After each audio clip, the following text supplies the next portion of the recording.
Fantasy Sports Radio is helping you win whichever fantasy sport you play. Right now on Channel 87 and always on the SiriusXM app.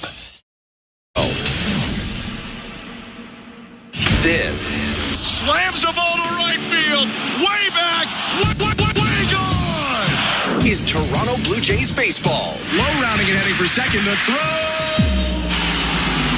In time On the Sportsnet Radio Network. After dropping their final 2 games at Rogers Center, the Blue Jays hit the road and lost the opener in Houston last night, as well as the skid has now hit 3 with the Jays dropping to 3rd in the AL East, but they may have the elixir on the mound tonight. Welcome to Blue Jays Baseball. Eric Smith and former Major Leaguer Chris LaRue with you alongside host and producer Sho Ali and technical director Tom Young. Blue Jays Baseball is brought to you by the local family-owned Crown Rust Control Centers in Saskatoon and Swift Current, Saskatchewan. Crown is proud to be Canadian-owned and operated since 1986, so protect your vehicle from rust today at your local Crown Rust Control Center or visit crown.com. Crown, Canada's #1 rust protection. Chris Bassitt on the bump for Toronto, sporting a 2-0 record with an ERA under 1. In fact, it's .77 to be exact, facing Ronel Blanco of the Astros. He has struggled this year, but did throw a no-hitter against the Jays last season in April. It's Houston and Toronto, and the first pitch is right around the corner. You're listening to Blue Jays Baseball, streaming on the Sportsnet app, sportsnet.ca, and across the Sportsnet Radio Network. Every season, there comes a day when we forge a passion for Blue Jays baseball that is stronger than bedrock. With thousands of villagers at Rogers Center to cheer on the Blue Jays. And Vladdy cranks it. Dodge the creepers and block your calendar. On Saturday, May 3rd, plan to build your collection and be one of the first 15,000 fans in the ballpark to get your Blue Jays a Minecraft movie hat giveaway. Blue Jays Minecraft Day. Lights up, let's go. For tickets, visit BlueJays.com. At Crown Rust Control Center, protection runs deep because every Crown Rust Control Center is owned by a local family who cares beyond business. Your Crown Rust Control Center is 100% committed to their product, to you, to their community, which is your community. Protecting you and what matters to you is equally important as protecting your vehicle. Did you know spring's the best time of year to protect your vehicle from rust? For a special spring offer, find your local family-owned Crown Rust Control Center at crown.com. The Stanley Cup playoffs are here on Sportsnet. The wait is over. Round 1 begins with 5 Canadian teams in the hunt for Lord Stanley. Away we go. The Leafs take on the Senators. Battle of Ontario. The Capitals versus the Canadians. They're on their feet in Montreal. The Jets against the Blues. Winnipeg, this could be the year. The Kings versus the Oilers. Edmonton and Los Angeles rekindled a rivalry. Watch the Stanley Cup playoffs. It's showtime. Only on Sportsnet. Here for the Cup. The NFL Draft is on SiriusXM. Take your pick on how to listen with the SiriusXM app. The NFL Draft is officially open. NFL Radio brings you every selection and exclusive interviews. 22. Hear insights from the experts that covered the players in college on SiriusXM College Sports Radio. Fantasy Sports Radio forecasts their fantasy football impact. And get instant reaction on Mad Dog Sports Radio. Search NFL Draft on the SiriusXM app. Jays fans, this is George Springer, and you're listening to Blue Jays Baseball on SiriusXM. George Springer, airborne, snatches it out of the sky. That Radio Network. Chris has such a unique feel for pitching, and it's evident with the number of pitches he can throw. And I think it's trial and error. You know, there's a changeup and a split. He's figured out which one works better and eliminated the changeup. He's smart. You know, I think that's where the awareness comes in, and he always has an idea on how to get better, and he's not afraid to try new things. And, of course, the voice of Blue Jays manager John Schneider speaking about his starter tonight, and certainly early on this season, his ace, Chris Bassitt. I mentioned off the top 2-0 and a 0.77 ERA. And Chris, he is the perfect guy, I would think, to take to the bump tonight for a Jays team that is struggling, having lost 3 straight. The offense isn't really rolling. They got a good start from Kevin Gausman for the most part yesterday, but now if they can get the bats going and get behind Chris Bassitt, this could be a very good thing. And he's putting up historic numbers right now for the Jays in terms of the start to this season. Yeah, well, you said it. He has the second lowest ERA after 4 starts in Blue Jays franchise history. Just behind Mark Burley and just ahead of your guy. My guy. Mark Hendrickson.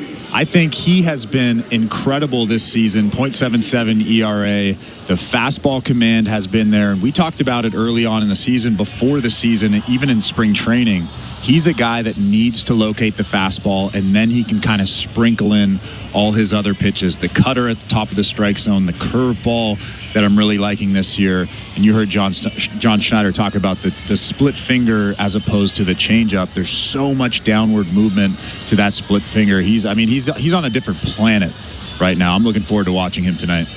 Well, the other guy we're going to be watching tonight is the man at Baseball Control, Show Ali. We'll bring him into the mix right now as we're about 5 minutes away from first pitch. Show? Thanks very much, guys. Welcome back inside Baseball Control. Show Ali with you at our downtown Toronto studios. Daikin Park is where we will have first pitch. Blue Jays taking on the Astros for the second of 3. We will get to the starting lineups in a sec, but first, let's check out the Bet365 standings update. At Bet365, you can bet on popular markets like hits, home runs, and total bases. Download the app and find out why it's never ordinary at Bet365. 19 plus, play responsibly.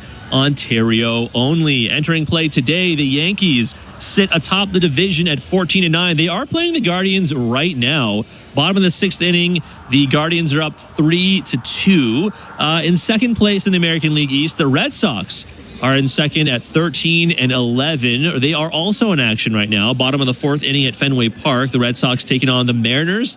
Red Sox up 2-1. Bottom 4. Red Sox half a game up on the Jays. Red Sox 13-11. The Jays are 12-11, of course, after 3 straight losses, as Eric mentioned. The Orioles and Rays were actually off yesterday. So coming into play today, Baltimore is 9-12. They are playing the Nationals right now. And the Nationals, bottom of the 5th inning, they're up 5-0 on the Orioles in Washington. So we'll keep an eye on that one. And Tampa, again, who was off yesterday, they are 9-13. They will take on the Diamondbacks in Arizona in about 90 minutes or so. Before we get you over to Eric Smith and Chris LaRue, who are standing by for the call of today's ball game, let's get to the starting lineups. A bit of a different looking lineup today, as Anthony Santander is not in the lineup. John Schneider saying pregame that it's just a simple rest day for Santander. But without any Santander in the lineup, here's how it looks. Bo Bichette is batting leadoff. He is at shortstop. It's a DH day for Vladimir Guerrero Jr. is batting second. Andres Jimenez slides up a spot. He is batting third at second base. George Springer stays in the cleanup spot. He is in right field. Behind the dish today is Alejandro Kirk. He is batting 5th. In left field, it's Alan Roden batting 6th. Batting 7th is Will Wagner. He is at first base with the DH day for Vladdy. Ernie Clement is batting 8th. He is at third base. Nathan Lucas is in center field batting 9th. And they will all be on the field with Chris Bassitt, who makes his 5th start of the year. For the Astros, here's Joe Espada's starting lineup. Jose Altuve is in left field. He is batting leadoff. Yordan Alvarez, DH day for him. He is batting second. Isaac Paredes is batting third at third base. Jeremy Pena is at shortstop. He is batting cleanup. It'll be our first collective look at Christian Walker this year. He is batting 5th at first base, although after being a popular fan cast for the Blue Jays in the offseason, including by this guy, hand up, he is batting 156. So we'll see if his fortunes start to turn. But Walker batting 5th at first base. Brendan Rodgers batting 6th. He is at second base. Yainer Diaz is catching for the Astros. He is batting 7th. In center field, it is Jake Myers. He is batting 8th. And Cam Smith, the rookie, is in right field. He is batting 9th. And again, Ronel Blanco, who no-hit the Blue Jays in April last year, very early on, maybe the second series of the year, he will make another start for the Astros, although as Eric mentioned earlier, he has not had the best season, especially when it comes to limiting damage. So again, we'll see how the Blue Jays bats do today against Blanco and the Astros. All right, we are getting close to first pitch at Daikin Park in Houston, so let's get you over to the call of the game. With the call, here's Eric Smith and Chris LaRue. All right, thanks very much, Show. We are just a couple of moments away from first pitch down in Houston. And Chris, what's it going to take, do you think, for the Blue Jay bats to get going here? We heard off the top in the pregame show was going over some of the numbers. 29th in baseball with only 12 home runs. But aside from the long ball, just getting something going in terms of manufacturing runs as well, because even last night, making contact, getting on base was extremely difficult beyond just the homer. Last night was a little bit different because they came. They they went up against a buzzsaw, essentially, in Hunter Brown. Right. He was one of the best. That was one of the best performances I've seen this season, and the stuff was almost as good as the performance. But I think it's just slowing the game down. Big run producers, big-time RBI guys that come through in those situations, they can kind of slow the game down when a guy's in scoring position, less than 2 outs. They're not trying to do too much. They're just trying to get the barrel to the baseball. And I think the Blue Jays are starting to put pressure on themselves, too much pressure, really, in those situations. They know that they're struggling in those situations. They know they need to score those big runs, and sometimes they're trying to do too much. They just need to slow the game down, and I think they'll be fine. Blanco coming in with a record sitting at 1-2. The ERA 6.48, and he'll face Bo Bichette to start this game. As Bichette comes in to tonight's tilt, batting .310 on the season. So the average there for Bichette, certainly Vladdy, even after last night, has been hitting the ball fairly well. .291. Of course, George Springer swinging one of the hottest sticks in baseball. Period. He'll be coming up in the 4 spot tonight with Jimenez batting third. So the average there for a good chunk of the starters for the Blue Jays, it's a matter of just, as we say, starting to get the runs cooking a little bit here. We'll see if they can bust out of the funk tonight, riding this 3-game skid, and we are set to go. First pitch will slide in at 8:11 Eastern as Blanco delivers right now to Diaz. And it's up high, ball 1 to start the game. And if you look at Ronel Blanco's season stats last year, he was 13-6 with a 2.80 ERA, 29 games started, 1-2 with a 6.48 ERA this season, really struggling. And there's a big reason why. 10 walks already this season in just 16 2/3 innings. He's just not throwing strikes. Swing and a miss on the second pitch. Got Bichette with the curveball. Count even now at 1-1. Blanco comes back again with the slider this time. Another swing and a miss and a quick 1-2 count.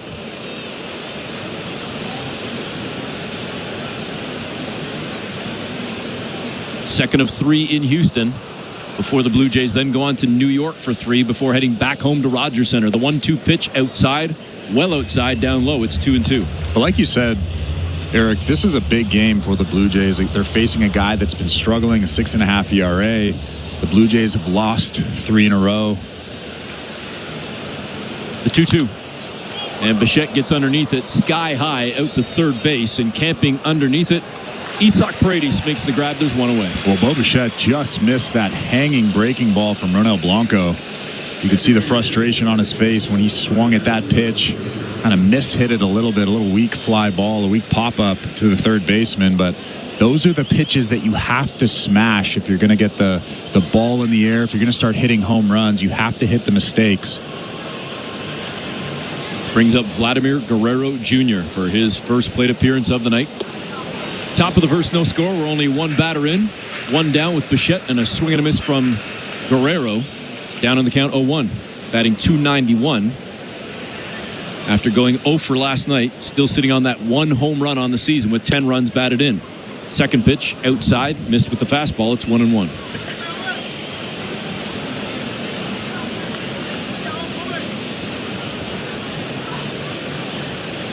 Blanco looks in at the sign from Diaz.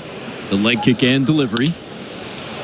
And Vladdy sends a hot shot down to third. It's scooped up by Paredes.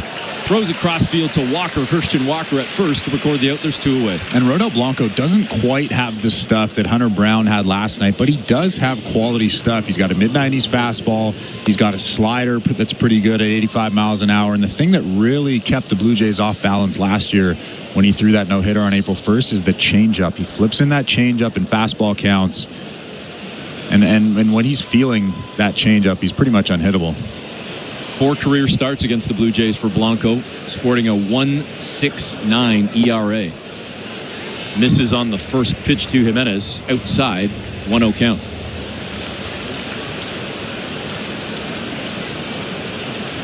Jimenez struggling at 198 coming into this ball game. Swing and a miss. It's 1-1. There was that changeup. It just looks like a fastball. You can see Andres Jimenez was way out in front of it.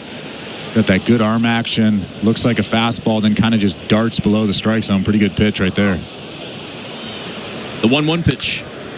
This one fouled off down the third base side. It's 1-2. First inning is brought to you by Armstrong Bird Food. Armstrong Bird Food, the reason birds fly north. Feeding Blue Jays since 1986. Visit ArmstrongBirdFood.com. Blanco takes a deep breath, shakes off the first sign. Shakes off the second. Now he nods his head and agrees he's good to go. The 1-2 pitch. And this one sent into center field on a line, but right at Jake Myers in center, who makes the grab, and the Blue Jays go down 1-2-3 to start the ball game. On to the bottom of the first we go. No score. You're listening to Blue Jays Baseball, brought to you by your local family-owned Crown Rust Control Centers, streaming at sportsnet.ca, the Sportsnet app, and across the Sportsnet radio network. Knock all your summer projects out of the park with Home Hardware, the official home improvement retailer of the Toronto Blue Jays and your DIY partner in making your dream home a reality. From gardens to garages, back decks to front doors, refreshes and renos, we're here to help you cover all your bases and make every summer project a home run. Visit any of our 1,000+ home hardware and building center locations, where we're proud to be locally owned and genuinely Canadian. Prime Minister Stephen Harper. I led Canada through the global financial crisis. Today, we also face big challenges. The two men running to lead us both once worked for me, and my choice unequivocally is Pierre Poilievre. Only Pierre is putting forward an actual plan to make life affordable, make our streets safer, and put us in a strong position in dealing with the U.S. Only Pierre will bring change. Please join with me in voting Conservative. Authorized by the Chief Agent of the Conservative Party of Canada. Break at Bet365. Must be 19 or older. Ontario only. Please play responsibly. If you or someone you know has concerns about gambling, visit connectsontario.ca. But you got no confidence like me.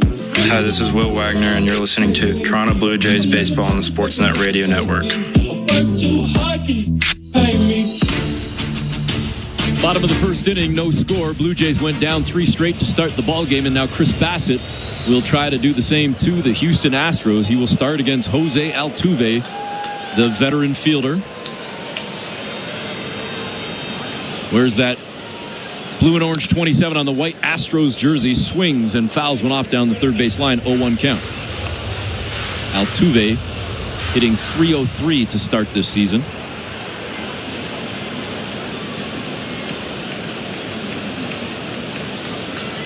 Bassitt takes a deep breath and he's ready to go. The 0-1 pitch. Down Main Street, in for a strike, and a quick 0-2 count to Altuve. I bet Jose Altuve wants that pitch back. A very hittable sinker. Didn't really sink all that much. Right down the middle. Looks like he was expecting something else there.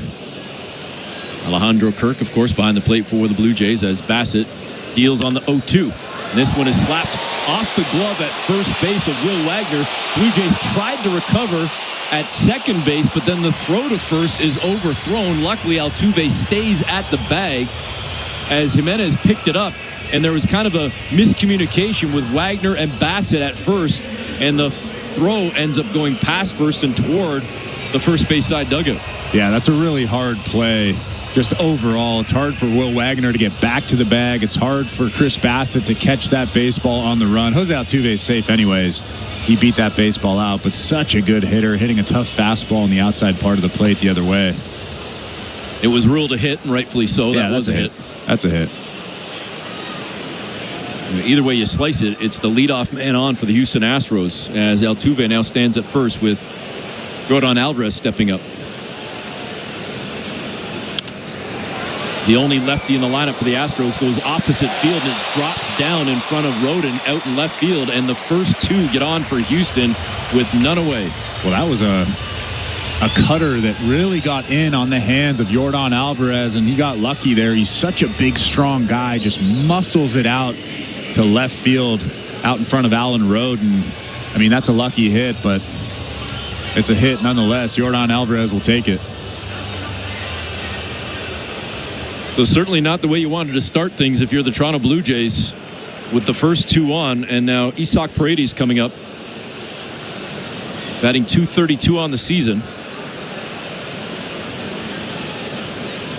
As Bassitt looks out at second, at Altuve turns, fires, and delivers a strike on the first pitch. The sinker, good, and an 0-1 count. Did you see what Yordan Alvarez's career numbers are against Chris Bassitt? I didn't. I mean, it was 421. Okay. 5 homers, 11 RBIs. How about that? Well, at least it was only a single then. I didn't have time to read it. It was one pitch, one hit. That was it. Paredes trying to do the same now as he fouls off the second pitch, and he's down in the count 0-2. Yeah, I think if you're Chris Bassitt, you take that single. You take that little bloop single to left field. No score, bottom of the first, none away, 2 on for the Astros.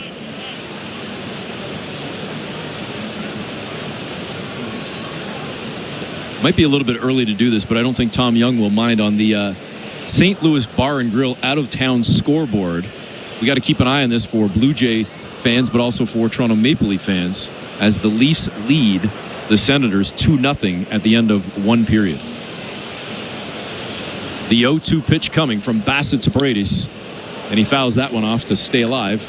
We'll do it again at 0-2. You know there are people that are listening to us that aren't Leafs fans, right? I know, that aren't in Ontario, aren't in the GTA. Yes. I know we are on the Blue Jays radio network and the Sportsnet radio network. Hey, man, I'm just, as a Montreal Canadian fan, I'm just letting you know. We gave the Hab updates last night. Come on. I gave the Oilers and Kings updates. Don't throw me under the bus in game 2 that we're working together here. Come on. I'll fire up the Google machine and get all the other games and give all the other scores too. Feels like game 202. You only have about 27 more. Don't worry. And they're spread out real nice over the next few months. The 0-2 pitch coming. Bassitt outside. Missed with the curveball. 1-2. That's a good pitch. That's been a good pitch for him this season. That slow breaking ball. It's been a little bit quicker, maybe a couple of miles an hour harder than he threw it last year. He was about 69, 70 this last year. And this year he's more 72, 73 miles an hour. Bassitt with the 1-2 pitch. This one sent towards right field, and camping underneath it, George Springer makes the snag, tosses it in, but Altuve smartly was tagging up, and he advances to third, and now the Astros have runners on the corners with just 1 away. Well, I don't know what George Springer was doing with his glove out there. The roof is closed. I think that ball might have been in the lights. He was blocking his face or blocking his eyes from something, probably those lights out in foul territory on that left field side. Nonetheless, a good catch from him out in right field. Brings up Jeremy Pena, the right-handed hitting shortstop, steps up to the plate, batting .228 this season. Altuve at third, Alvarez at first. Bassitt would love to get a double play ball right here and get out of this inning. First pitch inside, a little bit low as well, 1-0 count. Jeremy Pena does have some speed, though, so probably a tough guy to double up. Unless he hits it hard on the ground somewhere.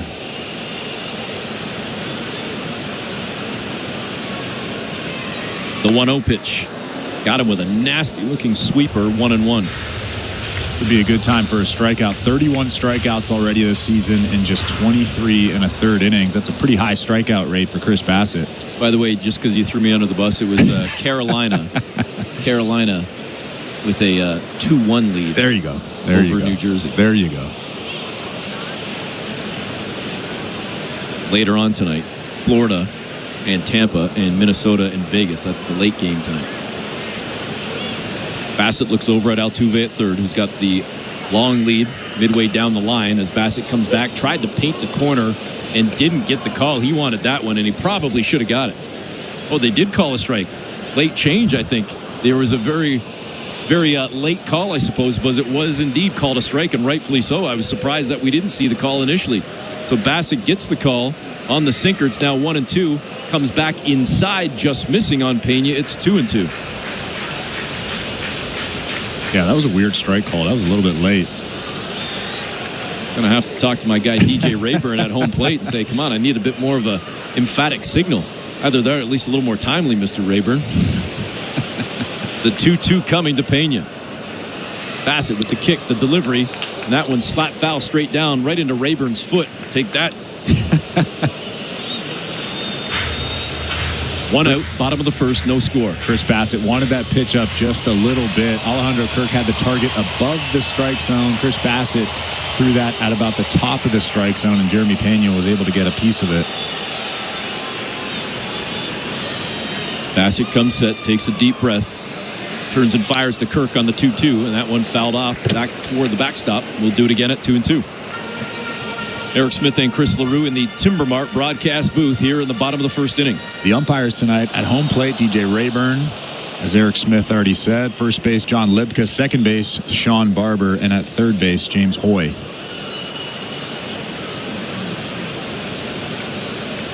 Pena digs back in, fighting to stay alive in this count a couple of times. It sits at 2-2.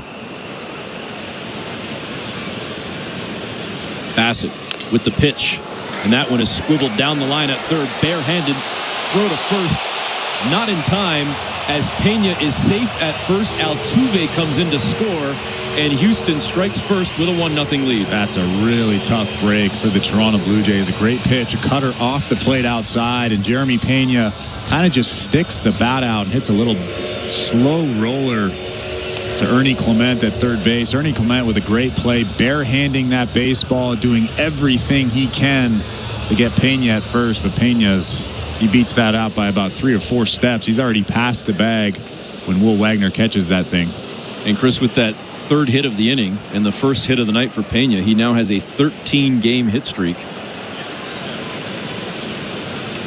As Alvarez moves up to second, Pena's at first and still just one away, as Houston is trying to do more damage here in this first inning. Now leading 1-0 here in the bottom of the first.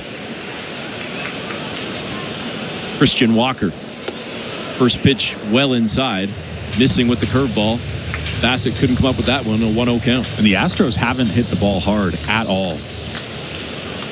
They've had 3 hits, they have 1 run, but they really haven't made good contact off of Chris Bassitt. Just some bad luck.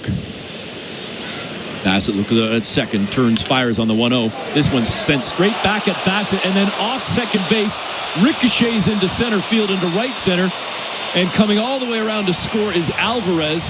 Bassitt now reaching down to tie his right shoe a little bit tighter, and another fluke for the Astros gives them runners on the corners again, and a 2-0 lead. Yeah, that is just another case of bad luck. Off the bag, I'm not sure if Andres Jimenez comes up with that baseball. Even if it doesn't hit the bag, it might have been gone up the middle.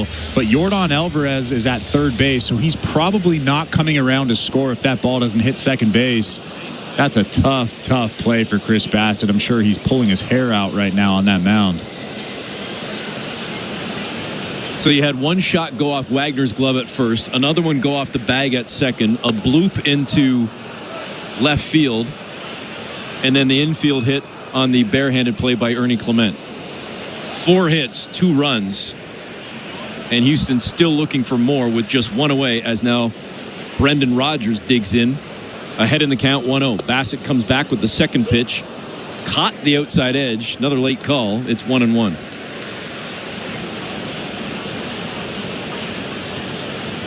Bassitt has thrown 20 pitches here in this bottom half of the first inning. The 1-1. Foul down the third base line. And now Bassitt ahead against Rodgers. 1-2. Brendan Rodgers hitting .250 on the season. No homers, 6 RBIs. But in last night's ball game, he was 2 for 4 with 2 RBIs. Obviously seeing the baseball pretty well, at least over the last 48 hours or so. Bassitt, quick glance at third, turns, fires, and this one sent on a pretty good ride by Rodgers out to left field. It's going to be caught easily by Rodin, but tagging at third and scoring is Pena, and Houston now leads 3-0. Well, that was the best swing of the ball game so far for the Houston Astros. Brendan Rodgers didn't hit that off the barrel, might have got it off the end of the bat. It was a slower sweeper from Chris Bassitt, but like we've talked about already, every single base hit in this ball game so far has not been well struck. Just tough hits against Chris Bassitt. Now 3 runs in this ball game. Finally 2 away now, with Christian Walker at first, and it brings up Diaz for the Astros. Yainer Diaz batting just .149 this season in 18 games. Does have a homer on the season, 7 runs batted in. As he sends the 1-0 pitch to second base. It's picked up on one quick hop by Jimenez over to first to record the out, and that will do it. But Houston scores 3, and the Jays have work to do here as we head to the top of the second inning. It's 3-0 Houston. You're listening to Blue Jays Baseball, brought to you by your local family-owned Crown Rust Control Center, streaming at sportsnet.ca and the Sportsnet Radio Network. Up front tonight, the breaking news. Get closer to what's happening right now with the Sirius XM news channels. Battles over tariffs are still roiling markets. From cable news to business. And so the markets need to be prepared for that and the volatility. And international. The IDF is expanding activities in Gaza where military operations... The Sirius XM news channels, starting at channel 112 and on the Sirius XM app.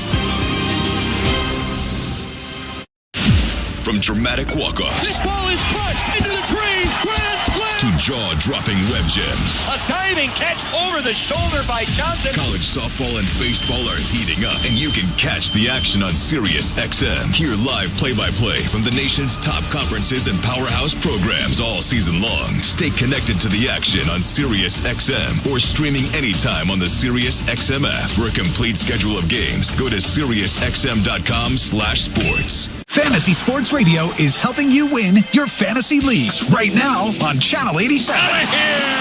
Go, hey, old Tommy Connect! From in-season fantasy baseball management to daily fantasy basketball to getting you ready for the NFL Draft, Fantasy Sports Radio is here to help you dominate. We begin our quest for another championship right now. Winning is everything. It's all there is. Fantasy Sports Radio, your home for fantasy sports. Channel 87 and on the Sirius XM app. In season or out of season, the number one place for college sports is Sirius XM College Sports Radio, Channel 84. Radio Network. Top of the second inning, presented by Bet365. At Bet365, you can bet live in-game on props, totals, and the money line. Download the app and find out why. It's never ordinary at Bet365. 19+. Play responsibly. Ontario only. Blue Jays trailing 3-0 as we get set to start this second inning.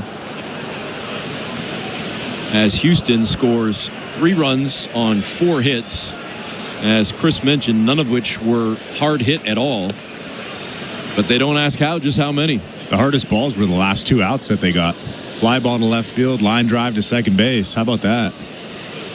George Springer will try to get things going now for the Blue Jays, batting in the 4 spot. Coming in with the batting average sitting at .349. He's even in the count at 1-1. He was 1 for 2 in last night's ball game. Had a base on balls. And he stole 2 bags. And the 1-1 pitch outside and low, but Springer offered at it. Checked that swing, but he went. And now down on the count 1-2. Seemed like he didn't like that call from John Lipka at first base. Blanco shakes off the sign. Now he gets the second one. Leg kick delivery.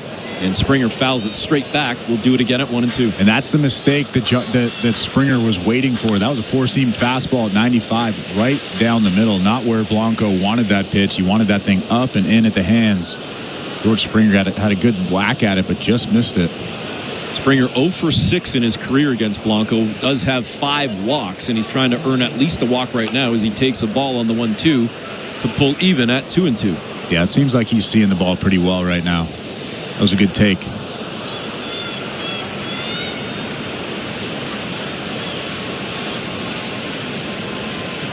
Blanco with the leg kick, the delivery on the 2-2. Down low, well down low, outside. And now Springer ahead in the count 3-2. Another good take. A slider that looked like a strike and then kind of darted out of the strike zone. Springer took that really confidently. 5th in the American League with that .349 batting average. Trying to get on base right here to start the second inning for the Jays. The 3-2 pitch down Main Street, and Springer strikes out, and he looked back at DJ Rayburn, but that was right down the middle, Chris. Yeah, that was right down Broadway. It was another slider. It looked like George Springer was fooled. He's walking back to the dugout right now, shaking his head. I'm sure he's disappointed in the fact that he didn't swing the bat. That was right down the middle. Little spinner. That was a mistake. I mean, if you ask Ronel Blanco, I'm sure he'll tell you that was a mistake pitch. First pitch swinging. Alejandro Kirk sends one out to short. And what a grab out there by Jeremy Pena. He scooped it up. And then jumping off 1 foot, Jeter style, whips it over to first to record the out, and there's 2 away. That might have been better than Jeter does it. You know. Well, the arm was better, that's for sure. He threw a rope across the diamond right to the chest of Christian Walker at first. He still got Kirk by about 3 feet. Come on, man. Well, he did. I got to paint the picture, you know. We are working in radio. 2 out now for the Jays here in the top of the second inning. As they trail 3-0. This brings up Alan Roden, who swings at the second pitch, the 0-1 pitch, and he hits it off the nub of his bat. And it squirts foul down the third base line. Now down in the count, 0-2. He ran about 3/4 of the way to first base, so I'm sure he's coming back to home plate right now, huffing and puffing, walking really slowly. E.J. Rayburn's going to give him a couple of seconds, and he'll get back in that box. Roden batting .220 this season. Trying to get things going for the Jays with 2 away here in the top of the first inning. 3-0 Houston. Blanco with the 0-2 pitch. Roden gets underneath one, sends it sky high, straight back. Diaz camps underneath it, makes the grab, and sits down the Blue Jays. They've gone 6 up, 6 down as we head to the bottom of the second. Jays down 3-0. You're listening to Blue Jays Baseball. Brought to you by your local family-owned Crown Rust Control Center, streaming at sportsnet.ca and the Sportsnet Radio Network. Mary, do you ever wonder why we fly north every year? Obviously, it's because of Armstrong bird food. I thought it was because of the weather or migration or something. Oh, Steve, you need to spread those wings and open your eyes, partner. Truth is, it's the seeds, the nuts, the berries, the good stuff. Armstrong's got it all. So all this time, you've been chasing snacks?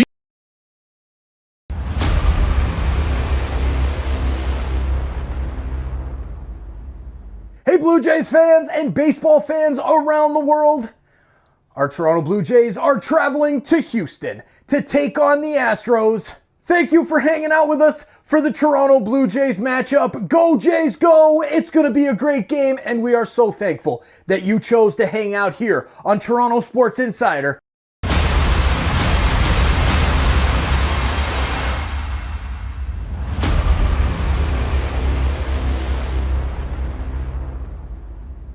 Let's go Blue Jays! Let's go Blue Jays! Thank you for hanging out with us for the Toronto Blue Jays matchup. Go Jays, go! It's going to be a great game, and we are so thankful that you chose to hang out here on Toronto Sports Insider. Now please, help us grow this amazing community, and the best way to do that is to exit out of the chat, smash that like button down below, and share this link out. You see that arrow? Click that share, send it to your friends. Send it out on social media, wherever.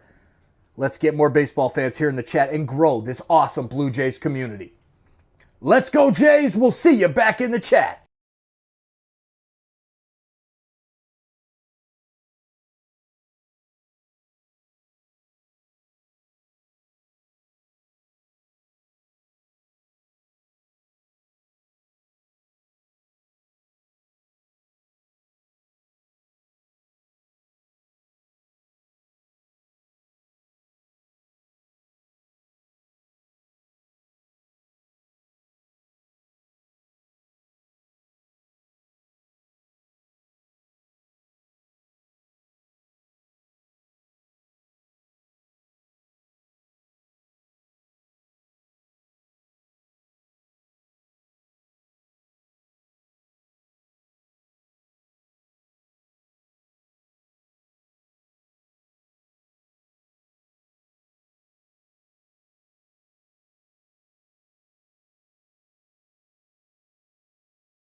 Bring up at it, it's gone.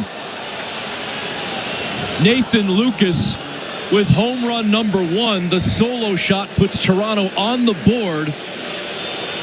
The first home run, the first run of this series for the Jays. And he steps on the plate and makes it official. Toronto down 3-1. And how about that? You said it. He was searching for his first home run, and he certainly got it. He got a hanging breaking ball from Ronel Blanco. And like I said, when you get those mistakes, you have to take advantage. And Nathan Lucas hammered that ball out to right field. What a swing. That must feel good for him. See if the Blue Jays can get a little 2-out rally going right here. Lucas puts 1 on the board, and it brings the top of the order now to Bo Bichette. Down on the count 0-1. He swings at the second pitch, but skies it out into center field. Camping underneath it, Jake Myers makes the grab to record the out, and that will do it. But the Blue Jays do get 1 on the solo shot from Lucas. It's 3-1 Houston as we head to the bottom of the third. You're listening to Blue Jays Baseball, brought to you by your local family-owned Crown Rust Control Center. Streaming at sportsnet.ca and the Sportsnet Radio Network. It's NFL Draft Week, and the place to stay informed is SiriusXM NFL Radio. What if the guy you really do target is gone? Our experts are breaking down the needs for all 32 teams. Even if somehow at 21 you draft a quarterback, is that the guy you want to take with you right now? And you'll hear every selection of the draft and interviews with the newest members of your team.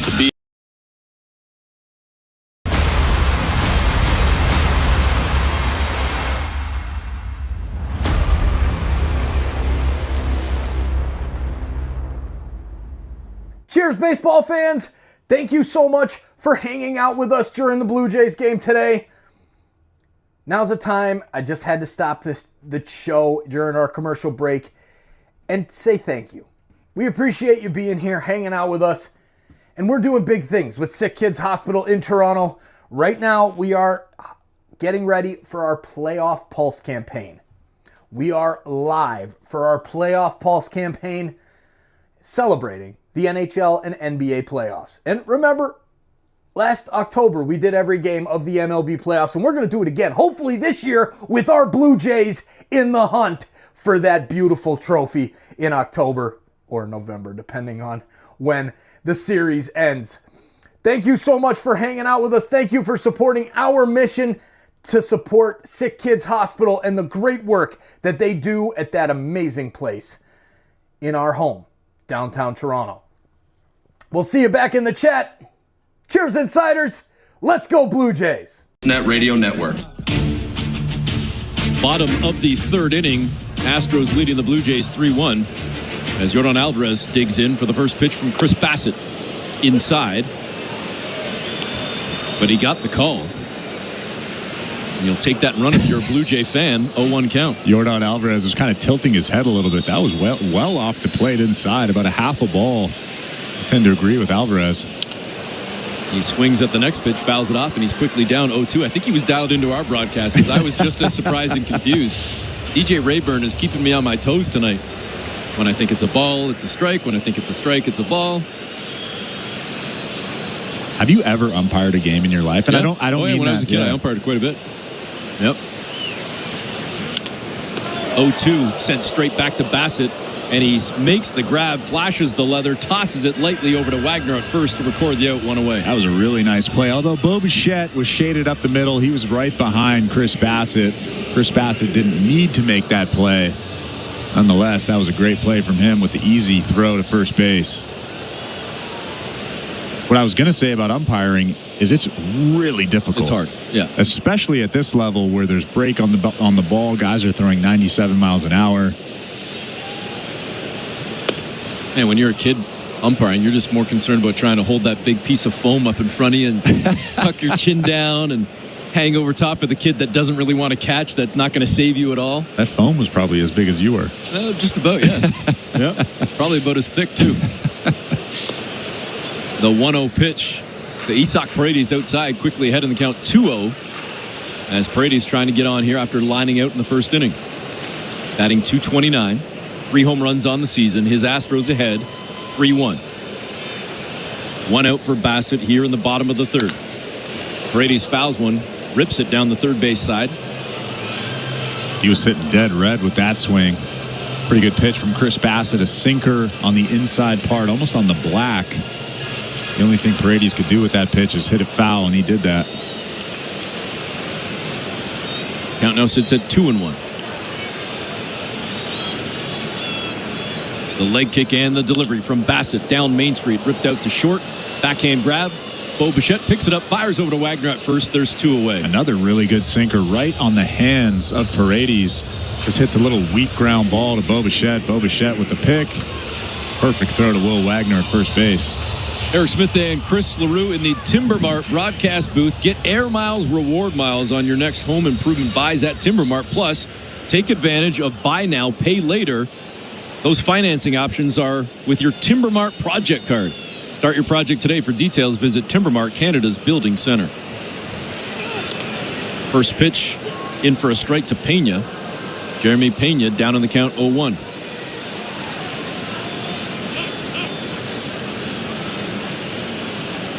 Pena's 1 for 1 in this ball game with a little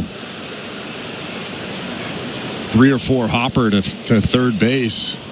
That was a tough base hit that he had.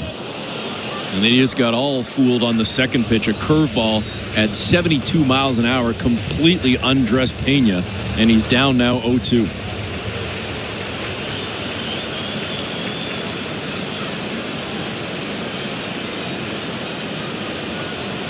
Bassitt in search of his first strikeout on the 0-2 pitch. This one dribbled out to short, picked up by Bichette, fires over to first, not in time. And Houston stays alive in this inning with a 2-out infield hit. Well, it was another good pitch. It was a breaking ball down below the strike zone, and Jeremy Pena, like you said, a little dribbler out to Bo Bichette. Bo Bichette makes a great play trying to get Pena at first, but Pena's got pretty solid speed, beats it by about a half a step. Can I nitpick with you a little bit here? No. Okay. I'll leave it alone then. All right, go ahead. Listen, you played the game at the elite level. All right. I played the game at the high school level. Sure. I am not saying that I know anything, and I'm not criticizing Bo Bichette. It looked like the transfer from the glove to the hand wasn't as quick as maybe he wanted. And then also, I know he's rushing. He's trying to get Pena, who's hustling down the line. But to short hop that throw, I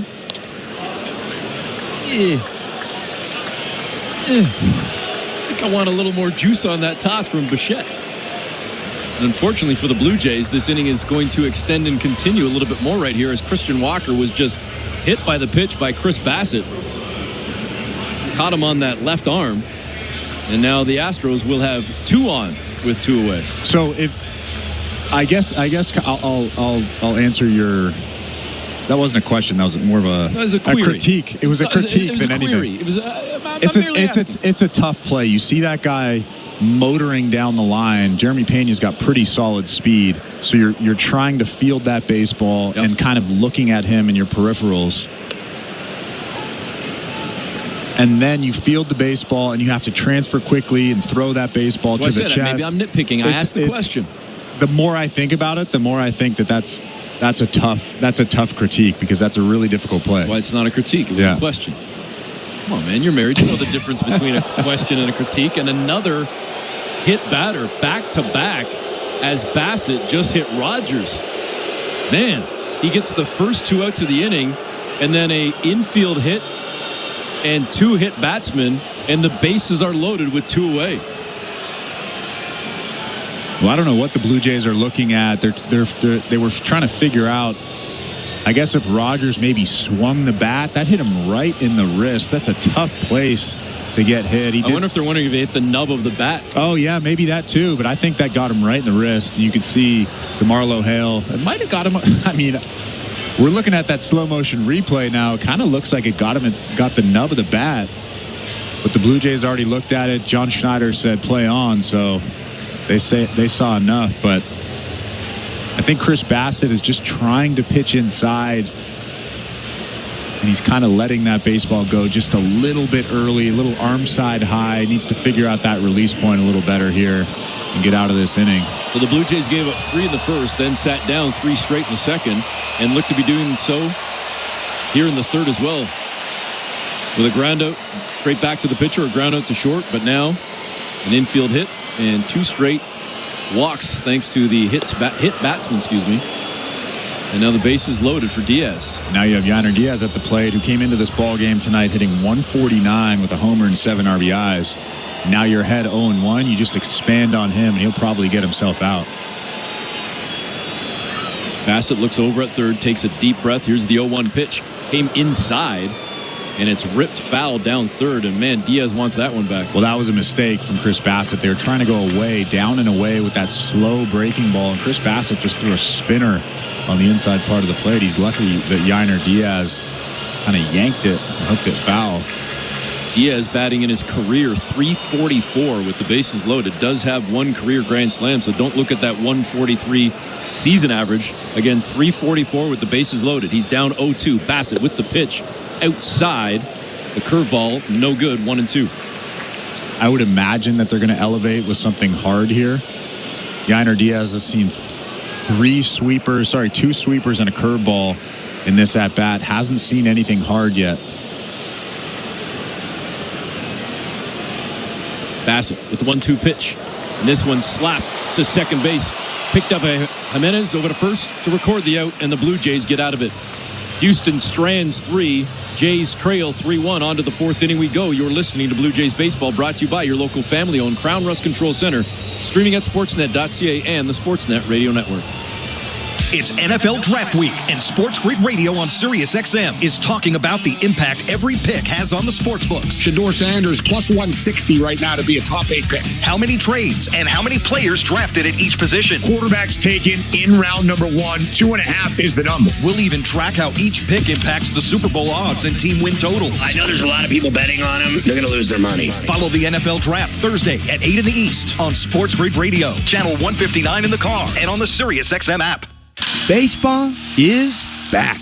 It's former general manager Jim Duquette, and every Sunday on the front office, we have you covered on everything happening across Major League Baseball. That's right, Duke. It's former big league GM Jim Bowden. Injuries, extensions, promotions, demotions, and trades. We'll have you covered on all the news. We'll bring you the front office perspective as the season heats up. Front office with Jim Duquette and Jim Bowden, Sundays at 10 a.m. Eastern on MLB Network Radio, channel 89, and on the SiriusXM app. From dramatic walk-offs. This ball is crushed into the trees. Grand slam. To jaw-dropping web gems. A diving catch over the shoulder by Johnson. College softball and baseball are heating up, and you can catch the action on SiriusXM. Hear live play-by-play from the nation's top conferences and powerhouse programs all season long. Stay connected to the action on SiriusXM or streaming anytime on the SiriusXM app. For a complete schedule of games, go to SiriusXM.com/sports. 24/7, 365 coverage of all things NASCAR. All things NASCAR happens exclusively on SiriusXM NASCAR Radio, Channel 90. Radio Network. 4th inning is presented by Bet365. Download the Bet365 app for today's baseball odds and find out why it's never ordinary at Bet365. 19 plus. Play responsibly. Ontario only. Vladdy Guerrero leading things off for the Jays here. In the 4th inning, Blue Jays trailing 3-1.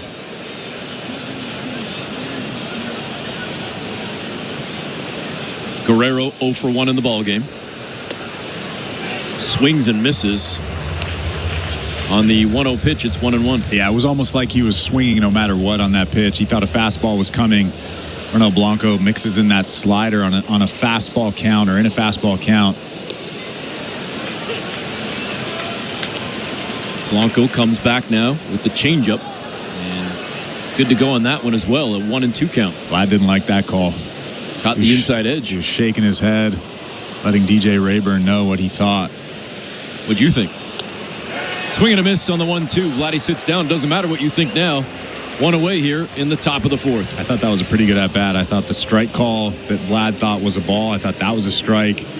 And then that slider there was a pretty good pitch. I think Ronel Blanco is starting to feel it in this game. I know he's had a tough season, but his pitches are looking pretty sharp. I watched some highlights of him earlier on this season, and the pitches are just very different in tonight's ball game.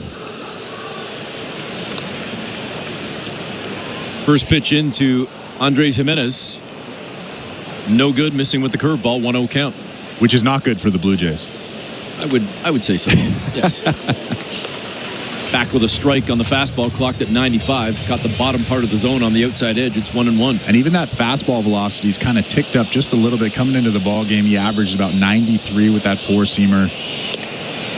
Outside, changeup, 86, 2-1. And I've seen a lot of 94s, 95s in this ball game. It tells me that arm strength is starting to creep up just a little bit for Blanco. Jimenez slaps one out to left field. An easy looper underneath it to make the snag is Altuve, and there's 2 away. How about that? Second baseman Jose Altuve out in left field. I still think it's weird to see him out there. Whatever it takes to... Played second base for what, 13 years, and now he's stuck in left field? I feel like every time he catches a pop-up or a fly ball or makes a play out there, he has a big smile on his face. Well, we saw it last night, right? George Springer steps in, swings at the first pitch, sends it foul. Up and over the backstop, down in the count, 0-1.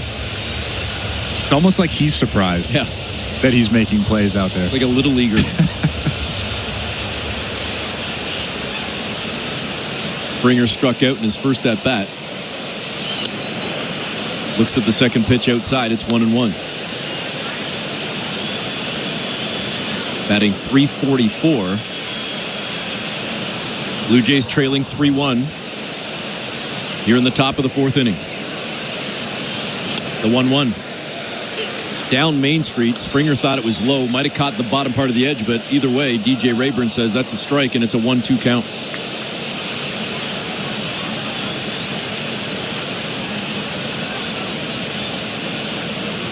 Blanco with the 1-2, sweeping outside with the slider. It's 2-2. I'm surprised you haven't given another update on the only hockey team in Canada.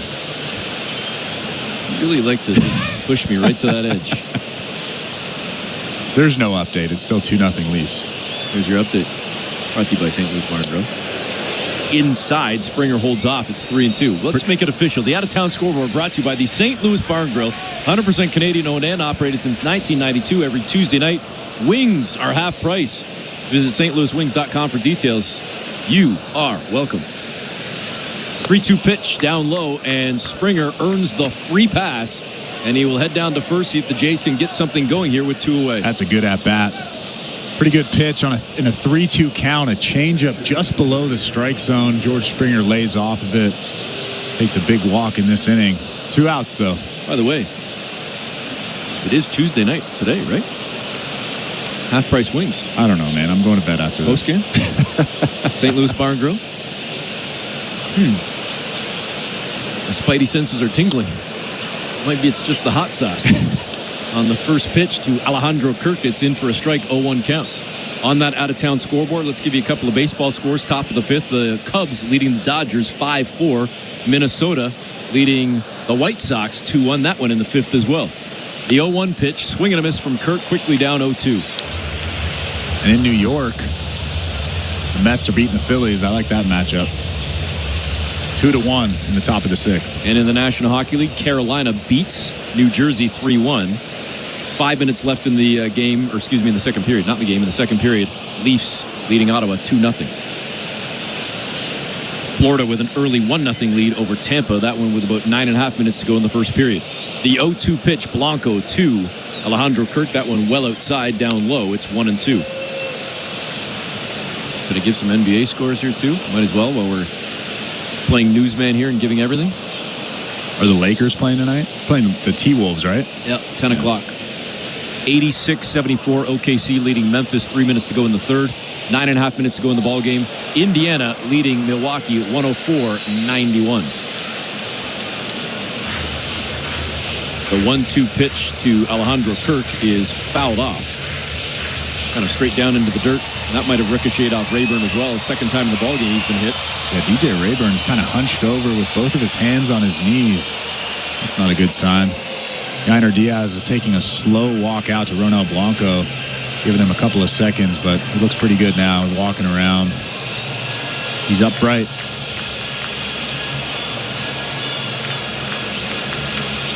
The crowd in Houston trying to rally on the Astros right now to get out of this inning, with the Houston Astros leading 3-1, top of the fourth inning. 2 out, 1 on. Kirk down in the count, 1-2. Springer at first. Blanco, thinking about Springer, whips it over and sends George diving back into the bag. And you said it earlier, he did have 2 stolen bases in last night's game. Yeah, George Springer has 4 stolen bases on the season. I'm actually surprised he hasn't tried to take second base at some point during this at-bat already. I wouldn't be surprised if he tries now. The 1-2. Up high, no good. Springer didn't take off. It's 2-2.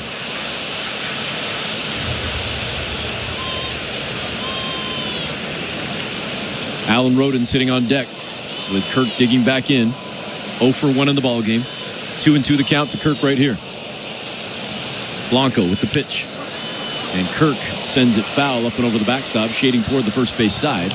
We'll do it again at 2-2. The only reason why I'm surprised that Springer hasn't taken off, there's 2 outs in the inning. You get to second base, you get to scoring position. A little broken bat base hit would score you. If there's a broken bat base hit with you at first, you don't really go anywhere. You just go to second base. You don't get your team a run. Up high again, Kirk takes, and he's battling in this at bat. Brings the count to full at 3-2. And now, obviously, he has to take off with 2 outs in a full count.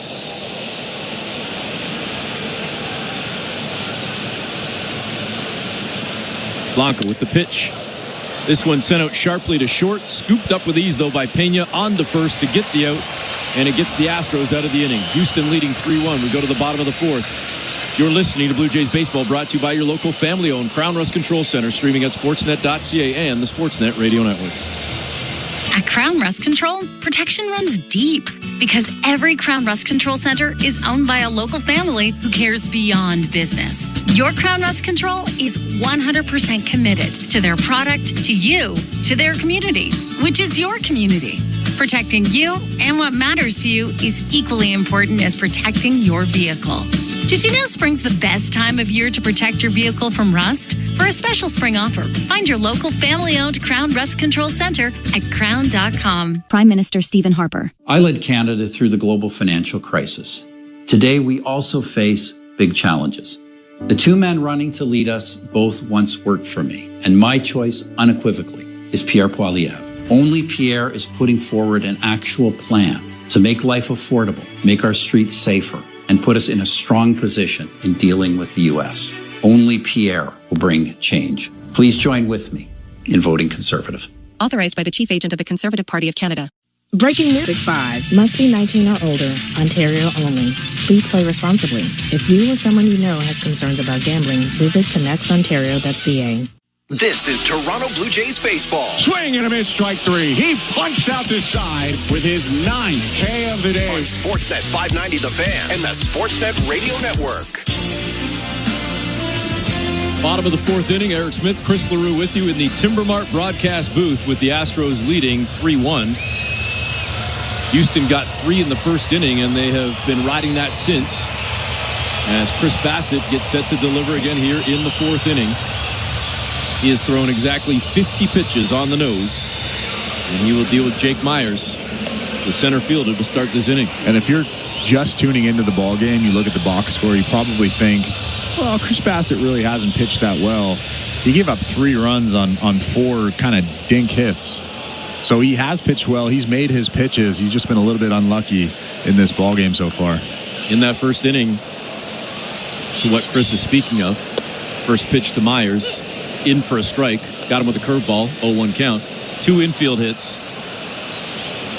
1, a third, I guess technically, that ricocheted off of second base into center field, and then a little blooper, a little excuse me shot into left field. And that manufactured those 3 runs. And if you look at that box score, it looks like a terrible box score. Yep. No, right now it's 5 hits, 3 runs, and a 3-1 lead for the Blue Jays, who have 1 hit, 1 run on a solo shot. That came from Nathan Lucas. Bassitt ahead to Myers here right now. 0-2 in this bottom of the 4th inning. Missing with the sweeper. It's 1-2. On the out-of-town scoreboard, brought to you by the St. Louis Bar and Grill, Ottawa on the board. They scored with about 4:20 to go in the second period. Now there's about 2.5 minutes to go. And again, Leafs leading 2-1 down at Scotiabank Arena. Have you taken a look at those shots on goal? My goodness. Yeah, not good. 22-10 for the Senators. It's about the quality, not the quantity. I guess so. What's that 20%, right? The Leafs have scored on 20% of their shots. Yeah, I can do that math. That's the math I can That's handle. easy math. Yeah, that's Eric math. 10 divided by 2. That's very easy math. I'm good with that. I'm a simple man. The 1-2 pitch. Missing outside. It's 2-2.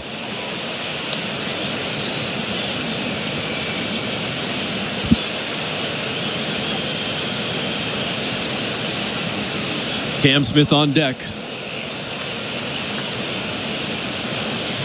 for the Astros here in the 4th inning. Swing and a miss. First strikeout for Chris Bassitt. Myers sits down. There's one away. That was a really good, slow breaking ball. That one was 71 miles an hour.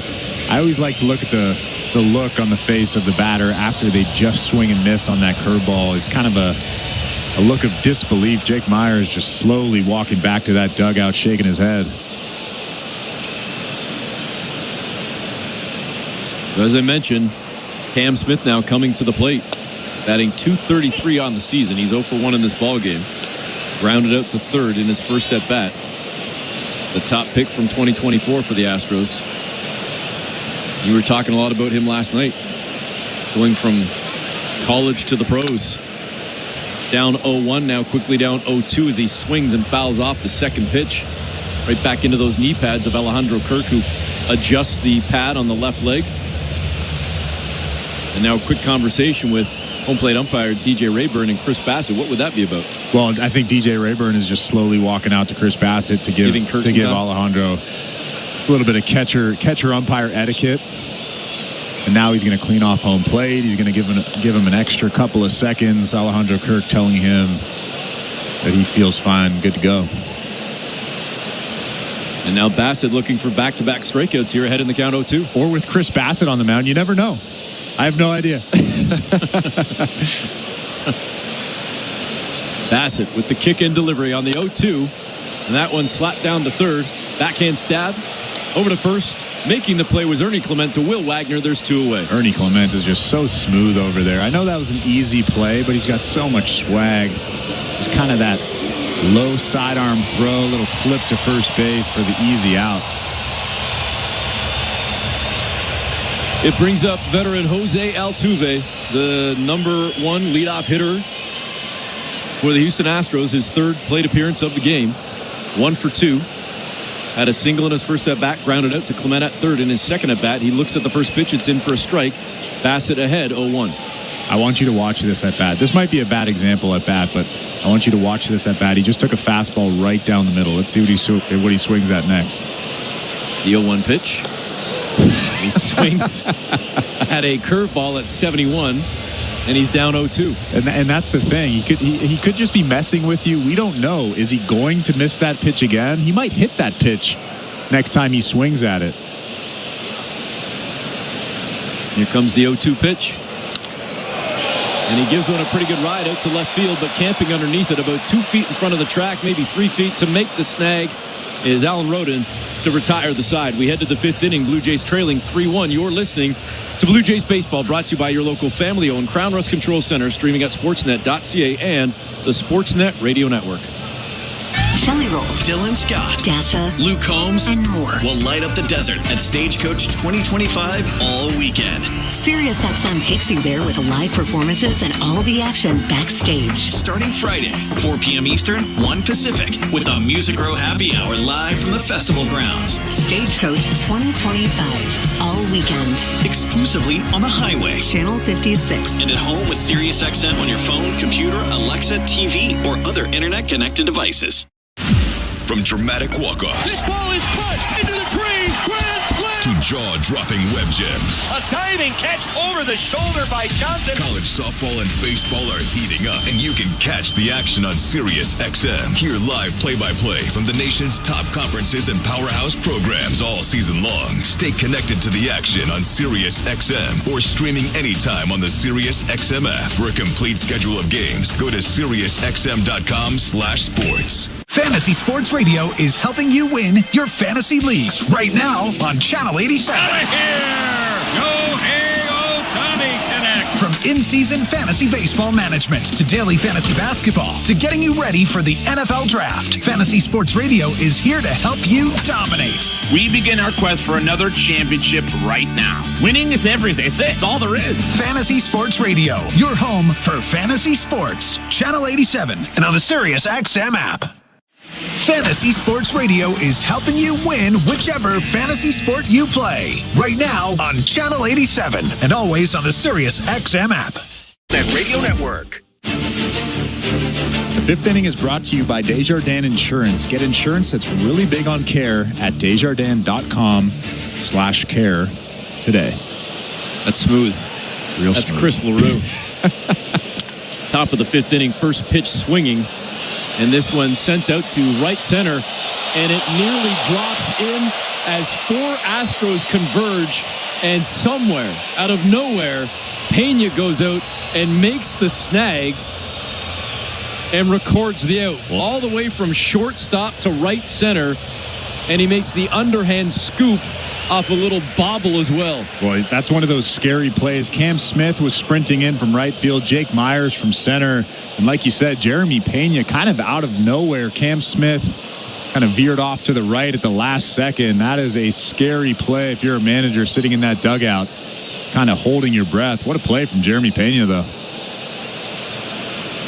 So Alan Roden was looking to get the bloop and start this inning with a leadoff single. Instead, it's one down, with Will Wagner stepping in. Wagner, 220 on the season.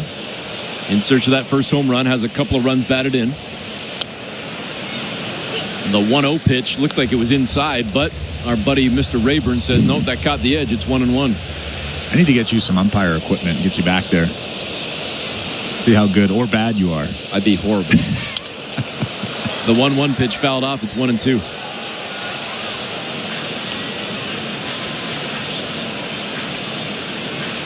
What do you think the toughest sport to officiate is? Is it baseball? Being a home plate umpire? Is it basketball? Is it football? Hockey? The 1-2 pitch. That one sent out to center field. Not very deep. About midway. Jake Myers underneath it to make the grab, 2 away. Well, I think the hardest part about being a home plate umpire in baseball is that fans can see the strike zone. There's a big square when you're watching the television. You know exactly whether it's a ball, whether it's a strike. Basketball, there's none of that. Hockey, there's none of that. Football, there's really none of that. So I think being a home plate umpire in baseball is probably the most difficult. Most scrutinized, for sure. Yeah, I was going to say on Twitter. Ernie Clement digs in now with 2 out here in the fifth inning. Blue Jays trailing 3-1. Clement ahead in the count, 1-0. Second pitch comes in. It's a fastball, good for a strike. Clocked at 95.6. Count even now at 1-1.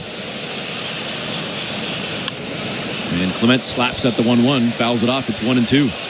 I almost feel like home plate umpires, they have their day and then they get a few days off. They go from first to second to third, and then they come back to home plate. They just rotate. So after they have their game behind home plate, they probably think to themselves, whew, I got a few days off now. I can kind of relax. The 1-2. Clement sends it foul down the third base line. We'll do it again at 1-2. Because it's almost like you can't be wrong in the field anymore because there's reviewing. Right. You can review the play, whether you got it right or wrong. The manager's looking at that little iPad, seeing if you got it right, seeing if he's out, safe, whatever. They can review, and then they'll overturn the call. So there's a lot less pressure on guys in the field. I remember as a kid, there was less money out in the field, but I would take less money for less pressure. So those parents weren't screaming at you? Like $12 to be a home plate umpire and $10 to be the field ump. I'll take the field. Yeah. You can have that extra $2. Clement stays alive, fouling off another one, so we'll do it again at 1-2. None on, 2 out, top of the fifth. Blue Jays down 3-1. Clement sends one into left field, and we'll see if the Jays again can get something going with 2 away. It's a pretty good swing from Ernie Clement.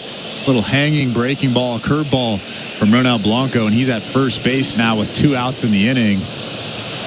I'm going to say it again. You need to get to second base. You need to get to second base just in case somebody comes up with a bloop base hit, somebody gets one through the hole. why not try to steal a bag here during this at-bat? Well, we'll see if Nathan Lucas can do it again. He is the man responsible for the only Blue Jay run thus far in this game and this series, with a solo shot in his first at-bat in the third inning. He's got a man on now. One swing of the bat could tie this game. Houston ahead 3-1. Clement at first. 2 down. Lucas down on the count 0-1. Blanco peeking over his shoulder, turns, fires on the pitch. It's up high, 1-1. See Yainer Diaz nodding his head. He liked that pitch from Ronel Blanco. It was a fastball above the strike zone. They're trying to sneak one past Lucas. Blanco comes set. Again, trying to peer over that left shoulder. Turns, fires. And Lucas sends it straight to first base. A hard hit shot, but easily scooped up by Christian Walker, who takes one stride to his left, steps on the bag to record the out, and that will do it for the 5th inning as we head to the bottom of the 5th. Astros leading 3-1. You're listening to Blue Jays Baseball, brought to you by your local family-owned Crown Rust Control Center. Streaming at sportsnet.ca and the Sportsnet Radio Network. Fantasy Sports Radio is introducing you to the future stars of fantasy football at the NFL Draft. The top of this draft class has big-time talent. They're going to make an impact on fantasy football in 2025. Find out which rookies you need to draft if you want to win your league right now. I am getting Ashton Genty in 2025 in the earlier rounds. On Thursday night, follow the NFL Draft from a fantasy football perspective on Fantasy Sports Radio, Channel 87, and the SiriusXM app. The NASCAR Cup Series is on SiriusXM. We're back on the track Sunday, 2 p.m. Eastern. It's the Jack Links 500 from Talladega Superspeedway on SiriusXM NASCAR Radio Channel 90 in the car and on the SiriusXM app. For up-to-date betting lines, fantasy plays, and the latest NASCAR news, catch the pre-race show before every Cup Series race. Plus, 2 hours of post-race coverage on SiriusXM NASCAR Radio Channel 90. Your home for golf's biggest events is PGA Tour Radio. It's a Grand Slam roar at Augusta National. Rory McIlroy, he's the 6th in the history of the game to enter golf's greatest group. Deep down, I always believed that I had the game to win here at Augusta. You know, it was touch and go at times today, but thankfully I was able to get the job done. PGA Tour Radio, Channel 92 in the car and on the SiriusXM app. The Blue Jays are in flight, leading 3-0. Blue Jays fans, this is Ross Atkins, and you're listening to Blue Jays Baseball on Sirius XM. Sportsnet Radio Network. Welcome back, Eric Smith and Chris LaRue with you. Bottom of the 5th inning, Houston leading 3-1. And the first pitch into Alvarez. Jordan Alvarez is good for a strike. Got up with the curveball, 0-1 count. Alvarez 1 for 2 in the ball game. Bassitt delivers on the 0-1. That one down low. 1-1. And again, coming into the ball game, Jordan Alvarez off of Chris Bassitt was hitting .421, 5 homers, 11 RBIs. He's 1 for 2 in the ball game, so that average went up just a little bit. I don't know exactly what it is, but I'll give you the coming into the game stats. And that one now inside. It's 2-1. Cutter well inside. Bassitt has now thrown 65 pitches in the ballgame.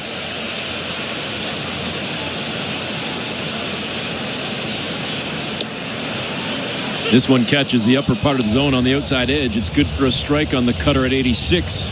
2-2. 66 pitches on the ballgame, 48 strikes. He's really been in that strike zone a lot tonight. Alvarez digs in, getting set for the 2-2 pitch. With his Astros leading 3-1. Bassitt delivers, and this one fouled off. I'll put over the backstop. We'll do it again at 2-2. Pretty good cutter there from Chris Bassitt. They're trying to get in on Jordan Alvarez, a big guy, long arms, loves to get extended. We've seen him hit a lot of home runs on pitches out over the plate. So if you come in with that cutter, it's a really effective pitch.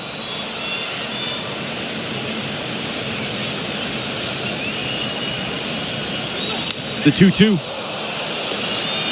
This one kind of off the handle of the bat, out towards third base, looped up and right into the glove of Ernie Clement, who easily records the out, and there's one away. Well, that was a good miss. They were trying to go away with that sinker, probably on the black outside, and it leaked back over the middle and tied up Yordan Alvarez. You could see how frustrated he was with that swing. Probably shouldn't even have swung at that pitch, but a big out for Chris Bassitt.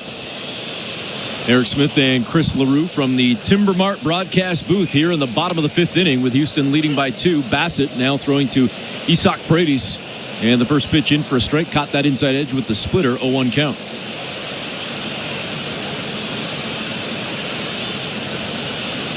Paredes 0 for 2 in the ballgame.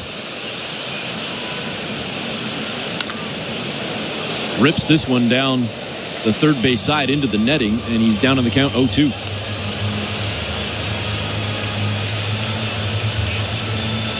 I was actually sitting at the Rogers Center the other day when the Jays were in town. I'm glad you clarified that. And I was staring at the netting going all the way around. The 0-2 pitch. This one dribbled down third base side, backhanded stab by Clement on to first to record the out. 2 away. And I was thinking to myself, can you imagine sitting just above the dugout with no netting? No. How did it take so long for Major League Baseball to come up with the netting? And I know they probably, I think NHL did it first, and then Major League Baseball did it after the NHL. But how did it take so long for them to come up with that? I would never sit above the dugout, ever. I'm sure a lot of people have stories. You probably have many. I can remember, I don't even know what year, but years ago being at the Dome watching a game, and I saw somebody about 5 seats over get absolutely smoked on a foul ball, and like a lot of blood, and paramedics came down. The person had to leave the ball game, everything else. Like, you're right. It took a long time. Another dribbler down the third base side, but it's ruled foul after Clement picks it up. It's now a 1-1 count to Pena. I'll tell you another one. I know I'm a little bit older than you, but you, I assume at some point in your life, were at a Leafs game at Maple Leaf Gardens. I'm talking Maple Leaf Gardens, not Air Canada. Well, that's where I used to go to games because my dad could afford those tickets. Right. And then they went to the ACC and the tickets skyrocketed. So I can remember sitting in the blues, which were the seats that were behind the nets. And when you're behind the net with no netting protecting you and a team on the power play and they're whipping that thing around with shots coming from the point, like every shot that's coming in, you're flinching, expecting there to be a shot coming into the stands or deflected. Like you were like in a shooting gallery. Crazy. The 1-1 pitch to Pena outside. It's 2-1. 2 down, bottom of the fifth. Blue Jays trailing 3-1. Blue Jays baseball is brought to you by the local family-owned Crown Rust Control Center. As Bassitt delivers on the 2-1 pitch, Pena fouls that one off. It's 2-2. He's been way out in front of that curveball a couple of times tonight. Hit a couple of dribblers, and again hit one right off the end of his bat. Kind of a cue shot foul, but you can see the frustration on his face, a little smirk after that swing. He's really not comfortable with that pitch. Here comes the 2-2 pitch from Bassitt. And this one sent foul down the right field side. We'll do it again at 2-2. You know where you won't get hit? Whether there's any net or not? On my couch. Well, that's one spot. How about with an outfield district ticket? You might. Experience the vibe of the ballpark for just $20 with the outfield district ticket. BlueJays.com/outfield district for details. You can get in for just $20. The $20. Well, you don't know this answer. I don't even know why I'm asking you. I was going to say, is that $20 for the ticket, or is that $20 to get into the district? I think it's $20 for the ticket. Yeah, you have no idea. I'm pretty sure. You have no idea. Yeah. Why else would we promo it? It's not $20 to get in the district and $145 to get in. It's $20. As Bassitt sits down Pena with the strikeout, gets out of the inning, and we head to the sixth. Blue Jays with work to do, still trailing 3-1. You're listening to Blue Jays Baseball, brought to you by your local family-owned Crown Rust Control Center, streaming at sportsnet.ca and the Sportsnet Radio Network. Timber Mart, locally owned, proudly Canadian. Your home team advantage with the right materials and the right price. Project know-how that's brought together a wealth of plans and solid advice. Trust your team at your locally owned Timber Mart. Timber Mart always has plans to help you with your plans. Your home, your cottage, your garage, whatever needs your attention first, check the most visited spot on our website for ready-to-order plans to get the job done with Canada's Building Centre. Visit timbermart.ca. Prime Minister Stephen Harper. I led Canada through the global financial crisis. Today, we also face big challenges. The two men running to lead us both once worked for me, and my choice unequivocally is Pierre Poilievre. Only Pierre is putting forward an actual plan to make life affordable, make our streets safer, and put us in a strong position in dealing with the U.S. Only Pierre will bring change. Please join with me in voting Conservative. Authorized by the Chief Agent of the Conservative Party of Canada. Law and Order Thursday on City TV. We're charging him with manslaughter. 3 Law and Orders on one epic night. It was premeditated. It was planned. Law and Order at 8. He told me to is not a legal defense against murder. SVU at 9. Covering his ass, I'd start thinking about your own. Followed by the new season of Law and Order Toronto Criminal Intent at 10. Nothing justifies murder. How about we start with the truth? Law and Order Thursday, all new, 8/7 Central on City TV. Hey, this is Dalton Varsho. You're listening to Toronto Blue Jays baseball on the Sportsnet Radio Network. Sixth inning is brought to you by Desjardins Insurance. Get insurance that's really big on care at Desjardins.com/care today. Bo Bichette to lead things off here in the sixth, way outside, up high. The first pitch to Bichette from Blanco. Ronel Blanco has pitched well tonight. His team leading 3-1. But the Jays will try to get things going here in the sixth inning. Second pitch to Bichette, up high again. It's 2-0. Yeah, top of the order up. Bo Bichette, Vladimir Guerrero Jr., and Andres Jimenez will try to solve Ronel Blanco in this inning. Here's the 2-0 pitch. And Bichette slaps it down third base side. Scooped up at third, whipping it over to first, and getting Bichette by a step was Isaac Paredes. Yeah, that was a really nice play from Paredes. It wasn't so much picking up that baseball. It was making a tough throw across the diamond. Christian Walker with the nice scoop for out number 1.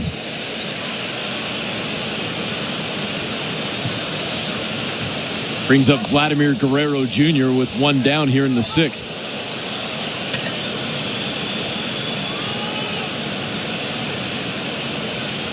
Houston ahead by 2. Blanco with the pitch. The 75th of the ball game. And he sweeps that in there with a curve for an 0-1 count.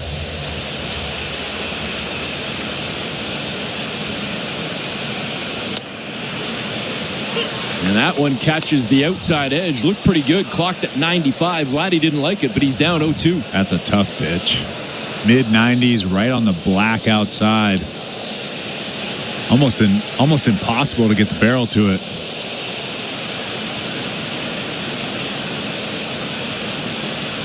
Blanco looks in at the sign. Diaz trying to set up outside again. Here's the 0-2 pitch, and Vladdy slaps it. This one sends it to right field. Pretty good ride. It's headed towards the corner. Cam Smith on his horse trying to get to it. And we were blocked out by the wall yet again. And I believe that little 3-foot section where Vladdy sent it last night just bit him again as that one goes just foul. That's just bad luck. We're getting a replay right now, but that was about 2 feet foul maybe. Vladimir Guerrero Jr. wasn't sure that that ball was going to land fair or foul. He was moving around first base. And now he's just slowly walking back to home plate, picking up his bat.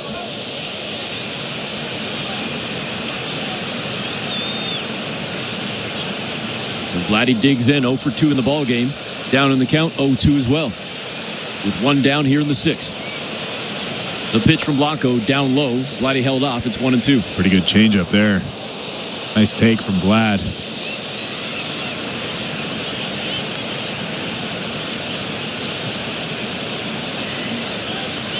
Blanco takes a deep breath. Here's the leg kick and the delivery on the 1-2 pitch. Down low, outside, it's 2-2. Vladdy, as I mentioned, 0 for 2 in this ball game. The average has dipped down now to 284. He entered the series hitting over 300, but after an 0 for night last night, and still in search of his first hit tonight. The average has dipped quite a bit. Trying to change that right here, but he won't as he swings and misses and strikes out for the second straight time. Just another tough pitch. It was a slider that started on the plate outside. You could see Vlad was way out in front of it, obviously expecting something hard in that situation, but Ronald Blanco is really starting to command his pitch as well. Hasn't pitched well this season. Coming into the ball game, a 6.5 ERA, but he's looked really comfortable tonight. And first pitch swinging, Andres Jimenez sends it straight back to Blanco, who runs a couple of steps over to first. An underhand toss to Christian Walker to record the out, and that will do it in the sixth for the Jays. We go to the bottom half of the inning. Astros leading 3-1. You're listening to Blue Jays Baseball, brought to you by your local family-owned Crown Rust Control Center, streaming at sportsnet.ca and on the Sportsnet Radio Network. Jazz, born in America, celebrated worldwide. And this month, some of the brightest stars shine in exclusive live performances across SiriusXM. Hear legends Bob James and Lee Ritenour, the 2025 NEA Jazz Masters Concert, and more. It's Jazz Appreciation Month throughout April on Watercolors Channel 66, Real Jazz Channel 67, and listen at home with the SiriusXM app. Hey, Jim Rome here. What's cracking? Hi. Hope you're enjoying the game. And when you're not taking in a game, find us on Sirius Channel 161, XM Channel 206. In fact, we'll be there every weekday afternoon, 3 p.m. to 6 p.m. Eastern Time. If you've got something you want to break down from this game, you know where to find us. Just make sure you have it taken. Don't suck. Step your game up. That has never changed. In fact, the show has never changed. We're just back home. And it's great to be there. Sirius 161, XM 206. See you there. Get ready for the 2025 NFL Draft on SiriusXM NFL Radio. With the first pick, the Tennessee Titans select. We caught up with the top prospects as they get ready to start their careers in the NFL. Miami Hurricane quarterback Cam Ward. My journey's been unbelievable. And hear pick-by-pick coverage of the 2025 Draft from Green Bay starting April 24th at 8 p.m. Eastern on SiriusXM NFL Radio Channel 88 and the SiriusXM app. In season or out of season, the number one place for college sports is SiriusXM College Sports Radio, Channel 84. Sportsnet Radio Network.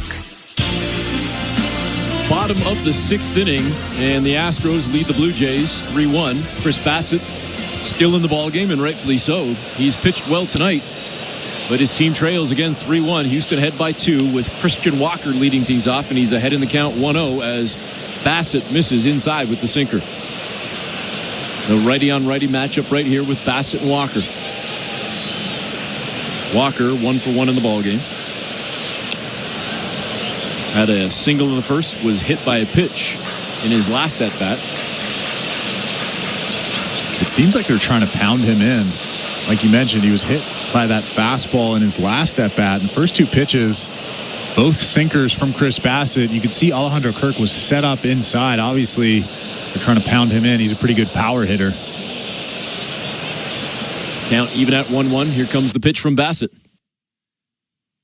And that one inside, up high. 2-1. Crowd went real silent for a second. It's Bassitt now down in the count 2-1. On the out-of-town scoreboard, brought to you by the St. Louis Bar and Grill. It's in the third period with 17 minutes, 10 seconds to go. Toronto leading Ottawa 2-1. Walker slaps at the 2-1 pitch, sends it foul down the first base side. It's 2-2. Yankees trailing the Guardians. No, check that. It's now final. 3-2. Guardians beat the Yankees. 3-2 the final. So chance for Toronto to maybe move up a little bit if they can pick up a victory tonight. But again, they're down by 2 here in the sixth. Baltimore lost as well to Washington 7-zip. This one sent up the middle, and it's good for a base hit to lead off the inning for Christian Walker. Well, Boston's leading Seattle right now in the top of the 8th inning. So I guess Boston will stay ahead by half a game. After the loss last night for the Blue Jays with a Boston victory, the Red Sox moved into second place.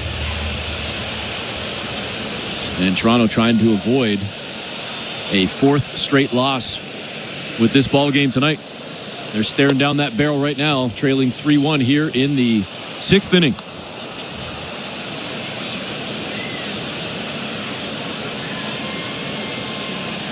This brings up Brendan Rodgers. And quickly ahead in the count, 1-0. After Bassitt missed with the sinker, but he comes back with another sinker. That one good for a strike, even in the count now at 1-1. Rodgers, no official at-bats in this ball game. A sac fly and a hit by pitch.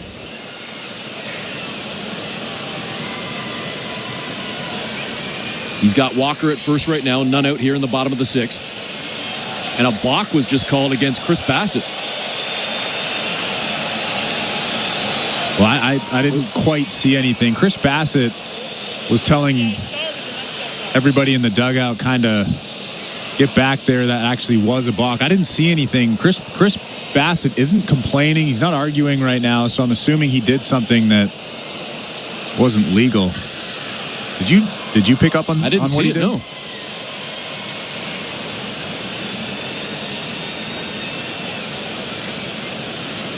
We just saw the replay twice, and I still didn't catch it. Yeah. I'd love to see another slow motion replay. You're right. I still haven't picked up on what he did. Bassitt now ahead in the count. To Rodgers, it's 1-2 after Rodgers just fouled off that third pitch. But now Houston looking to do a little damage and get a little more insurance on the scoreboard with a man on second and none out. But that's a big play in this ball game because, I mean, that basically erases a double play opportunity. Houston 2 for 4 tonight with runners in scoring position, and they've got one out there right now. Rodgers even in the count at 2-2. Walker out at second. Here's the pitch from Bassitt. This one fouled straight back. We'll do it again at 2-2. Trying to go up with that cutter, a pitch that he's thrown so well this season. That one just 87 miles an hour, but located it well above the strike zone. Maybe go back up with that pitch. Bassitt's now thrown 87 pitches. He looks out at second base, turns, fires on the 2-2 high inside. It's 3-2.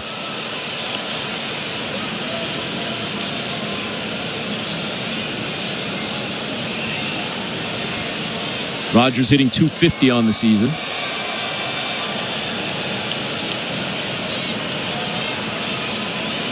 Big pitch right here from Bassitt on the 3-2. Turns, fires, outside, down low. First and second, none away. Bassitt now at 89 pitches here in the bottom of the 6th inning. Still nobody out in this inning. You have Yainer Diaz coming to the plate. He is a double play opportunity. Brendan Rodgers obviously at first base, so this is a big at bat. Maybe throw something down in the zone, get somebody to hit a ground ball, or get Yainer Diaz to hit a ground ball and get 2 quick outs here. Brendan Little up in the Blue Jay bullpen, the lefty. As Bassitt now deals with Diaz, and the first pitch fouled off down the third base side. 0-1 count.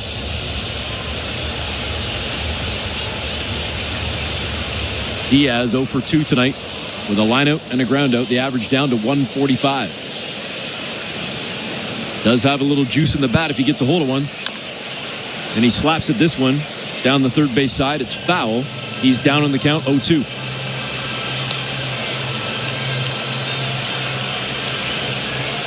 Bassitt looking for a fresh baseball now. Kirk tosses him a new one. And a big out right here potentially if he can get Diaz. None out, bottom of the 6th. Blue Jays trailing 3-1. Astros have 2 on at first and second. Bassitt looks out at second base. Turns, fires on the 0-2 pitch. And this one sent into left field toward the corner. It's a base hit that's going to score at least one. Logan gets on the ball, turns, fires it in. And Houston does indeed cash one as Diaz ends up at second on a stand-up double. Houston has second and third with none away and a 4-1 lead. Well, he just missed his spot there. I'm sure they're trying to go down with that sweeper. Kind of left it up. It was out, but it was on the black, and Yainer Diaz was way out in front of it. But because it wasn't up or down, he was able to get the barrel to it and hit a line drive into left field for a big run in this ball game. The Astros now leading 4-1. And that brings up Jake Myers now, the number 8 hitter in the Houston lineup. 0 for 2 in the ball game, a ground out and a strikeout, but a .277 average this season. And he's looking to keep the rally going right here. Jays still have yet to record an out. Second and third for Houston. As Myers now fouls off the second pitch, and he's quickly down 0-2. 4-1, Houston now leading.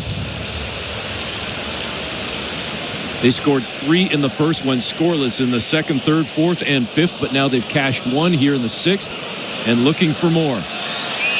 2 runners in scoring position at second and third with none out. Bassitt ahead in the count 0-2 as the crowd starts to roar a little bit louder. Here's the delivery outside, down low. It's 1-2. And Bassitt now approaching 100 pitches. And 2 big runs standing on second and third right now. This is a big strikeout if you can get it.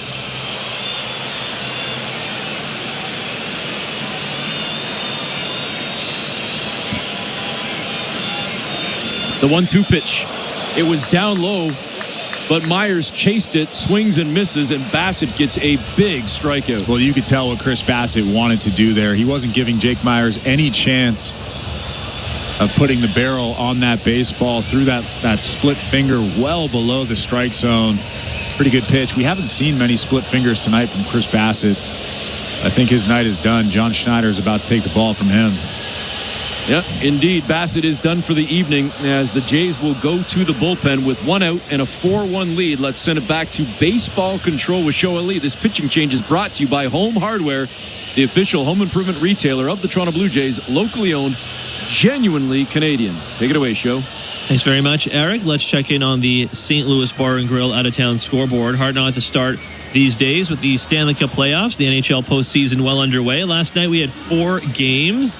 The Capitals and Kings both taking 1-0 series leads. The Jets took a 2-0 series lead. And the Avalanche and Stars series tied at 1 game apiece after Colin Blackwell won it for the Dallas Stars in overtime. Tonight, we have 4 more games going on. So first, we have one final. The earlier game, Devils at Hurricanes. Carolina was enjoying a 1-0 series lead entering play in Game 2. They thumped Sheldon Keefe and the Devils 3-1, the final score in favor of Carolina. Shane Gostisbehere and Jordan Martinook scoring in the second period before Seth Jarvis grabbing an empty netter. So Carolina taking a 2-0 series lead to New Jersey for Game 3, which will be Friday night. Going on right now, we have Senators at Leafs Game 2. The Battle of Ontario continuing at Scotiabank Arena tonight. Right now, it is 2-1 Toronto with about 10 minutes or so remaining in the third period. You can watch it on Sportsnet and the CBC. Once this game is over, you can catch Leafs Talk with JD Bunkus, Sam McKee, and Justin Bourne on Sportsnet Plus and Sportsnet's YouTube page. And for those of you who are not huge fans of watching and prefer listening on the radio, we have you covered as well.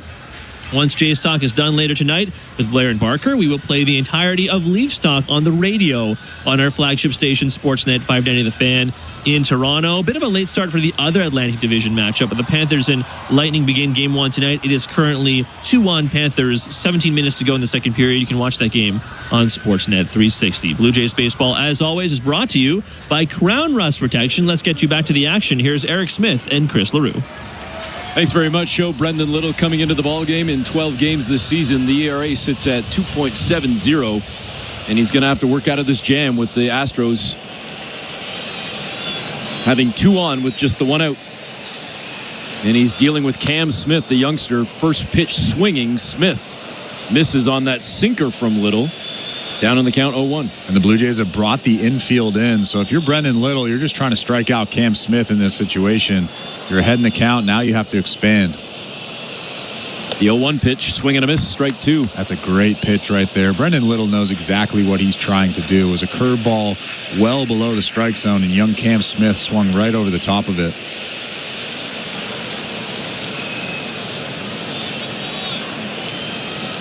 Little now steps off the mound. Reaches down for that rosin bag.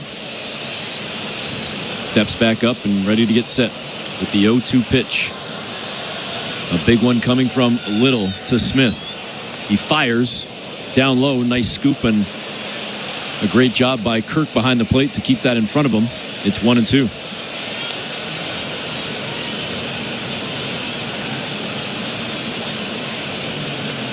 It actually almost hit him. Watching the replay, I thought it did. Houston leading 4-1. Scored 3 in the first. They have 1 here in the 6th. Looking for more. That one down low, and another great job by Kirk as he dropped to a knee, but then also had to keep the shoulder up to block that one, keep it in front of him. It's 2-2. Well, that's one of those tough curveballs that bounces in front of the plate. Actually, that bounced well in front of home plate. And Alejandro Kirk had to kind of stand up to one knee to block that baseball. Didn't really know where it was going to ricochet off the dirt. A great job by him. And it looked like, based on what we saw, too, it actually hit that fleshy part of the front of the armpit, the upper bicep area. Didn't even hit any of his padding. Another one down in the dirt and another block for Kirk. So after 2 straight strikes, Little is making Kirk do a lot of work back there. Looking like Stolars for the Leafs. Yeah, well, you could tell that they're trying to strike Cam Smith out. I think Cam Smith has figured it out by now that really nothing is going to be in the strike zone. Second and third, 1 out. 3-2 pitch coming from Little to Smith. Outside edge, but down low. They check down at first, and they say, nope, Smith is clean. He didn't swing, and the bases are juiced. 5 straight curveballs to Cam Smith after going ahead 0-2. I don't dislike throwing curveballs down in the strike zone, maybe 2, sometimes 3, but you can't throw 5 curveballs in a row. Cam Smith figures out the spin, figures out the release, and he knows exactly what's coming out of the hand, so I don't love the sequence there from Alejandro Kirk and Brendan Little. And it brings up the top of the order now for the Astros. And, of course, the top of the order is Jose Altuve. Dangerous moment now for Blue Jay fans. Bases loaded for Altuve and a 4-1 Houston lead with just 1 out. Altuve 1 for 3 tonight. The average on the season sitting at .304. And the infield's now kind of a little bit back of the grass on the infield, so they're just, if Jose Altuve hits one hard, they can still turn 2 here. The 1-0 pitch down low inside on a sinker. It's 2-0. Yariel Rodriguez now warming up in the pen for the Jays.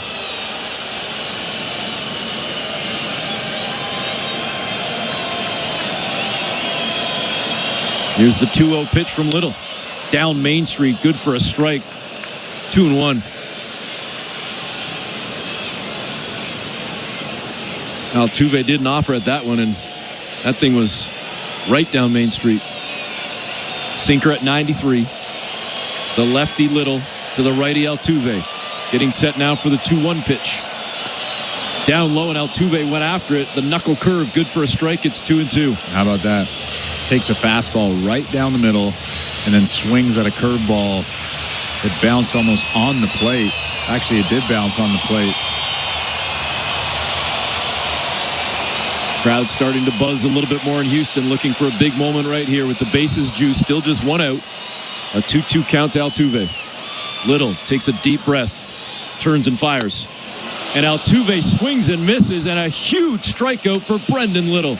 I actually think that he foul-tipped that, and Alejandro Kirk was able to get the glove underneath the baseball and stop it from hitting the ground. Yeah, you could see him catch the baseball and kind of lift it up, letting DJ Rayburn know that he caught it. What a big strikeout in this inning. What a catch from Alejandro Kirk. So now Little has a chance to get out of this inning. The lefty-on-lefty battle right here. Little to Alvarez. First pitch in for a strike with that knuckle curve again.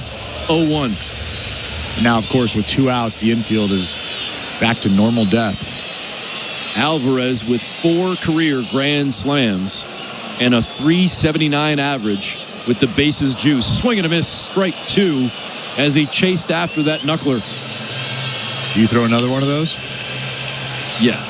But you have to bounce it, though. You can't leave that thing. No, he'll smoke it if you leave it hanging. Well, he might not smoke it, but you can't leave it hanging.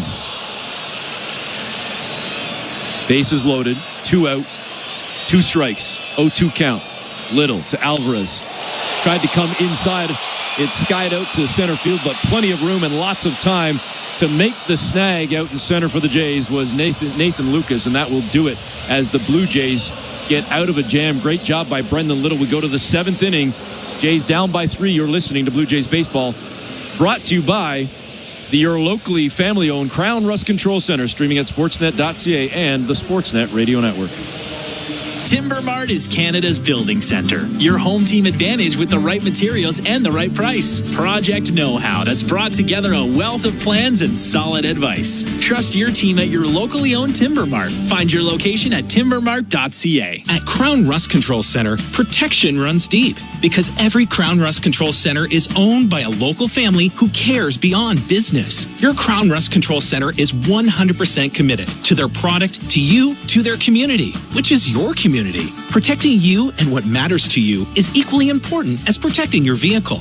Did you know spring's the best time of year to protect your vehicle from rust? For a special spring offer, find your local family-owned Crown Rust Control Center at crown.com. Which loony dogger are you? Do you approach Tuesdays with swagger and style? You could be a Rizzy Glizzy. Maybe you're an architect stacking your loony dogs up high. Do you walk into the ballpark with the confidence of an NVD? Then you're the most valuable dogger. This season at Rogers Center, every Tuesday home game is Looney Dogs Night, presented by Schneider's. No matter which loony dogger you are, you'll have the opportunity to purchase $1 hot dogs from various concession stands around the ballpark. Looney Dogs Night, presented by Schneider's. Every Tuesday home game. For tickets, visit BlueJays.com. Timber Mart is Canada's building center. A solid neighbor to call upon when you've got a job to do. Your dependable home improvement store that offers the added value of Air Miles reward miles with every purchase of $15 or more. For a participating location, visit timbermart.ca.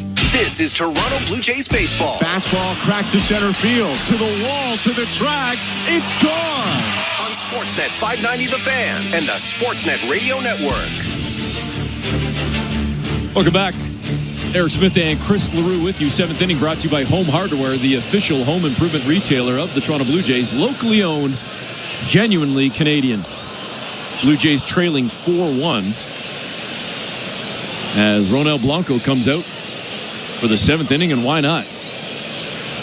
Giving up only 2 hits tonight, 1 earned run, 3 strikeouts, 1 walk, 81 pitches thrown, and he'll continue to deal right here to George Springer, the first batter of the seventh inning for Toronto. Well, a big hack on that fastball that was right down the middle at 93 from Ronel Blanco. Springer 0 for 1. Walked in his last at bat. He's quickly down 0-2. Ronel Blanco now at 83 pitches on the ball game.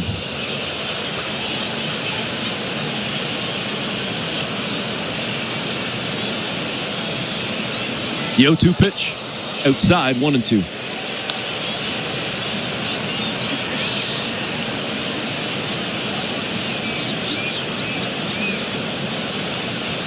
Brian King up in the bullpen for the Astros as Blanco fires into Springer outside, missed with the slider. It's 2-2. On the out-of-town scoreboard, brought to you by the St. Louis Bar and Grill.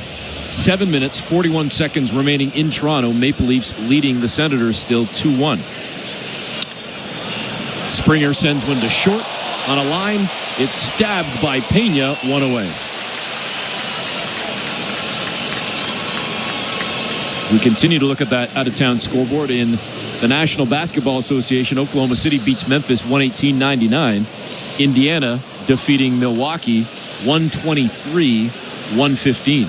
Lakers and Timberwolves getting set to tip off in the next couple of minutes. And back in the National League, the Dodgers have gone ahead of the Cubs 10-7. They got 5 runs in the 7th inning. Alejandro Kirk. First pitch was a strike. Second one up high. It's a ball, 1-1. How about jumping back to the ice with Florida leading Tampa 4-1 with 15 minutes to go in the second period. Kirk slaps one out to short, scooped up with ease by Pena. On to first to record the out, 2 away. Ronel Blanco is just so comfortable out there right now. He's really executing all of his pitches. He's not making a ton of mistakes. That one right there, a little slider down and away, and Alejandro Kirk just hits it a weak ground ball off the end of the bat. And this brings up Alan Roden, the left-handed hitter against the righty Blanco. 2 outs here in the 7th inning. That one outside, no good. Ball 1. A 1-0 count to Roden, who's 0 for 2 in the ball game. The average down to .213.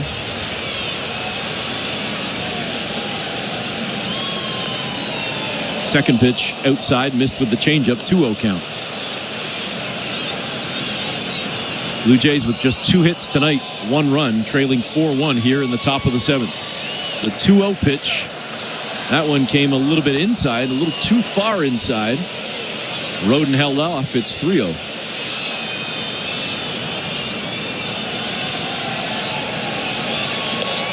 And high and outside, ball 4, a 4-pitch walk. And the Blue Jays again will try to get something going with 2 away. Well, here comes Joe Espada. I think Ronald Blanco's done for the day.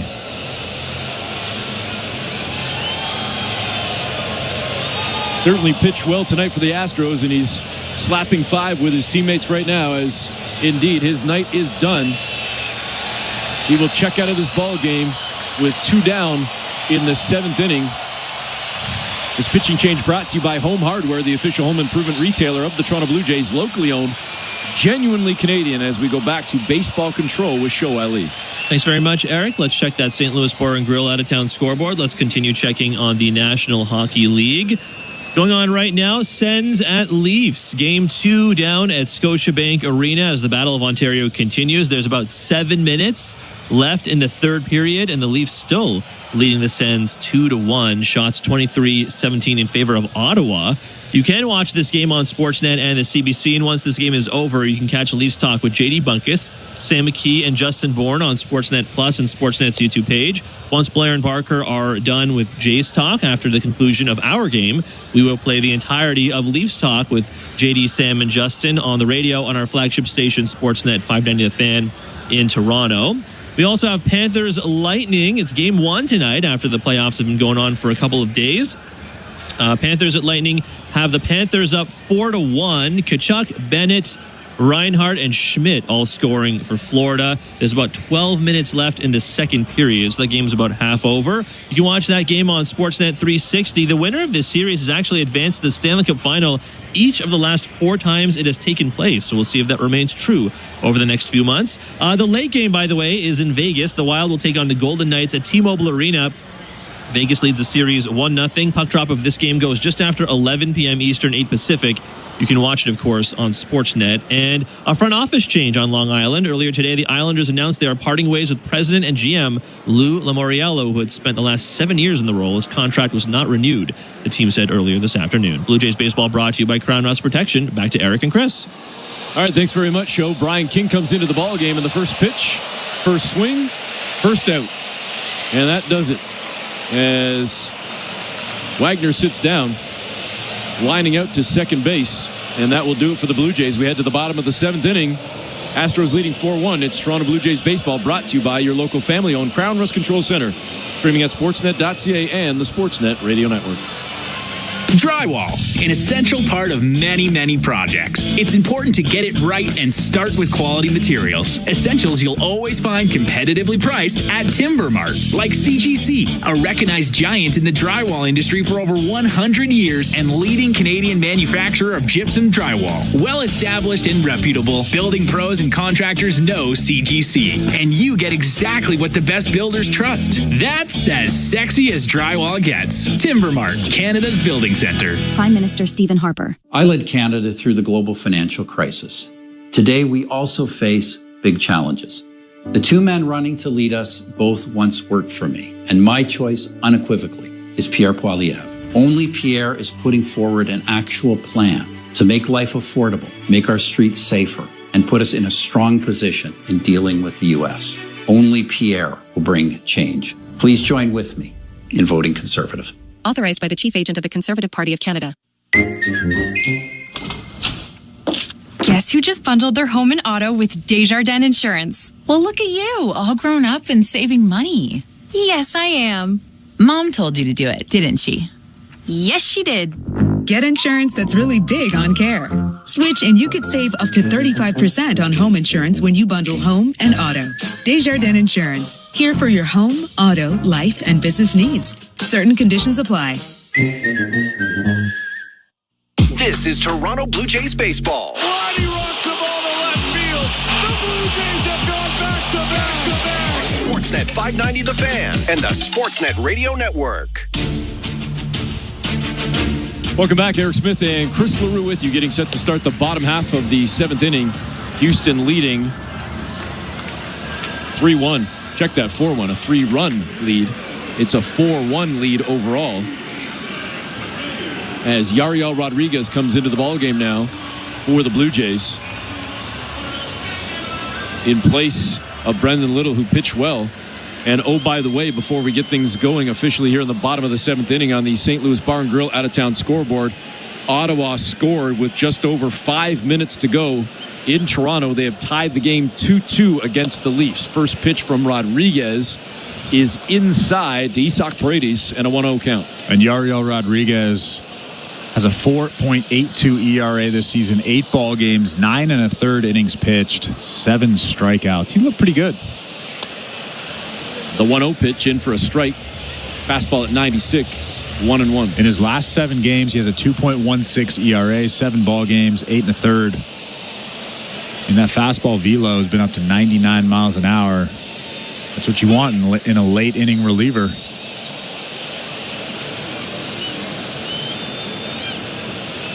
Blue Jays Minecraft Movie Day, Saturday, May 3rd.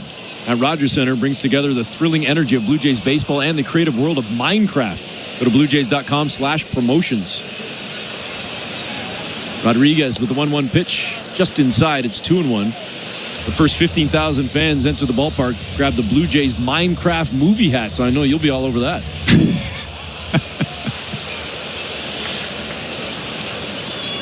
Do you want me to get you one? Sure. Paredes just got a hold of one, sends it to left field, up and over that tall wall for a solo shot, and a 5-1 Houston lead. Well, that was just a hanging slider from Yariel Rodriguez, and Isaac Paredes was all over that pitch. In a 2-1 count, he was just sitting and waiting on that thing.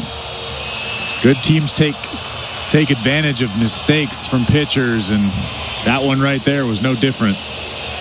See, I know you don't know anything about Minecraft because you could have jumped on that and said that, you know, he rode the chicken jockey on that one all the way out to... I know absolutely nothing about Minecraft. Chicken jockey. 5-1, Houston leading. After taking it last night in the opener, 7-0, they have jumped on the Blue Jays tonight with a 4-run lead here in the bottom of the 7th inning. Toronto with just 1 run through 16 innings. And they'll have work to do here in the 8th and 9th, and that's if they can even limit the damage right now to just 5-1.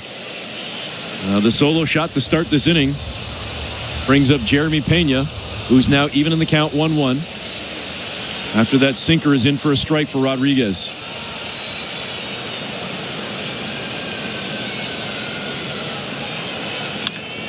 And this one ripped into left field as well by Pena, off the wall, about 2 feet shy of a homer. Well played off the wall out left by Rodin, and he whips it into second. They've got Pena in a rundown.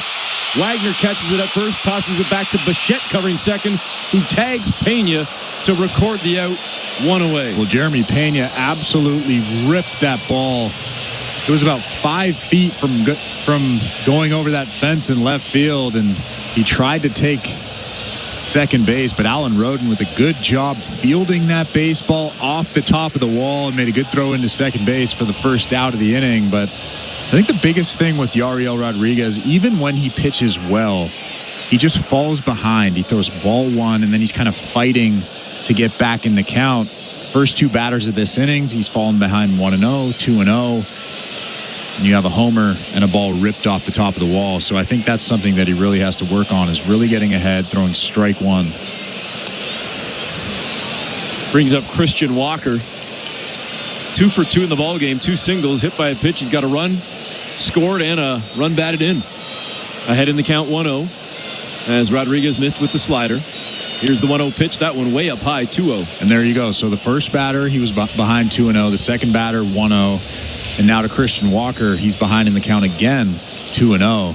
So he has to throw a strike here, whether it's an off-speed pitch or a fastball, I have no idea. But Christian Walker knows that he's going to at least try to throw a strike in this situation. Outside, down low. Missed with the fastball. It's 3-0. With Brendan Rodgers on deck.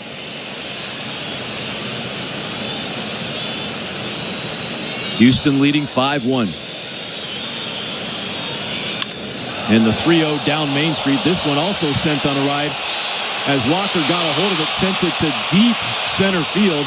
It's played off one bounce off the wall. As Lucas tosses it in, it's a double for Christian Walker with one away here in the 7th. It's really easy to see the common denominator here. It's just falling behind. And I know that his stuff has been good this season. Like I said, the fastball velocity has been up to 96, 98, 99 miles an hour. The breaking stuff has been decent. But when you continuously fall behind to good major league hitters, this is what happens. I mean, technically he should have given up 2 runs in this inning already. He's lucky to just given up 1.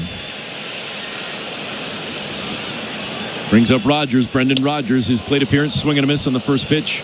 Fastball clocked at 97, 0-1 count.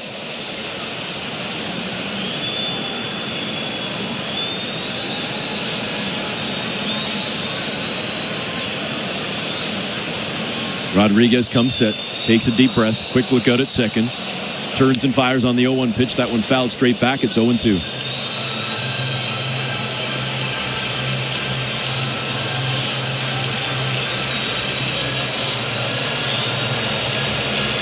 Houston leading 5-1, 1 out here in the 7th inning.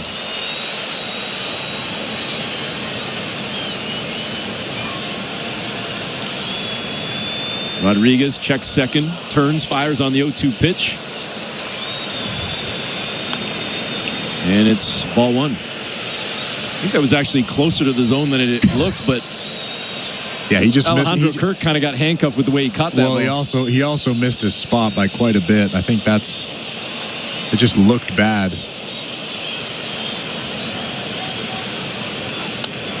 The 2-2 pitch, same spot, but a different result as Rogers gets punched out. I'll tell you, that one was further out of the zone than the last pitch. So if you're an Astros fan, you don't love it, but you take it and run if you're a Blue Jay fan.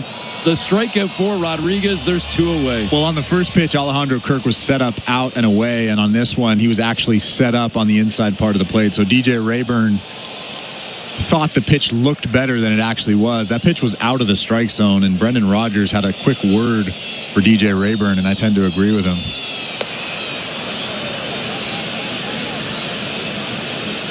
And this brings up Yainer Diaz.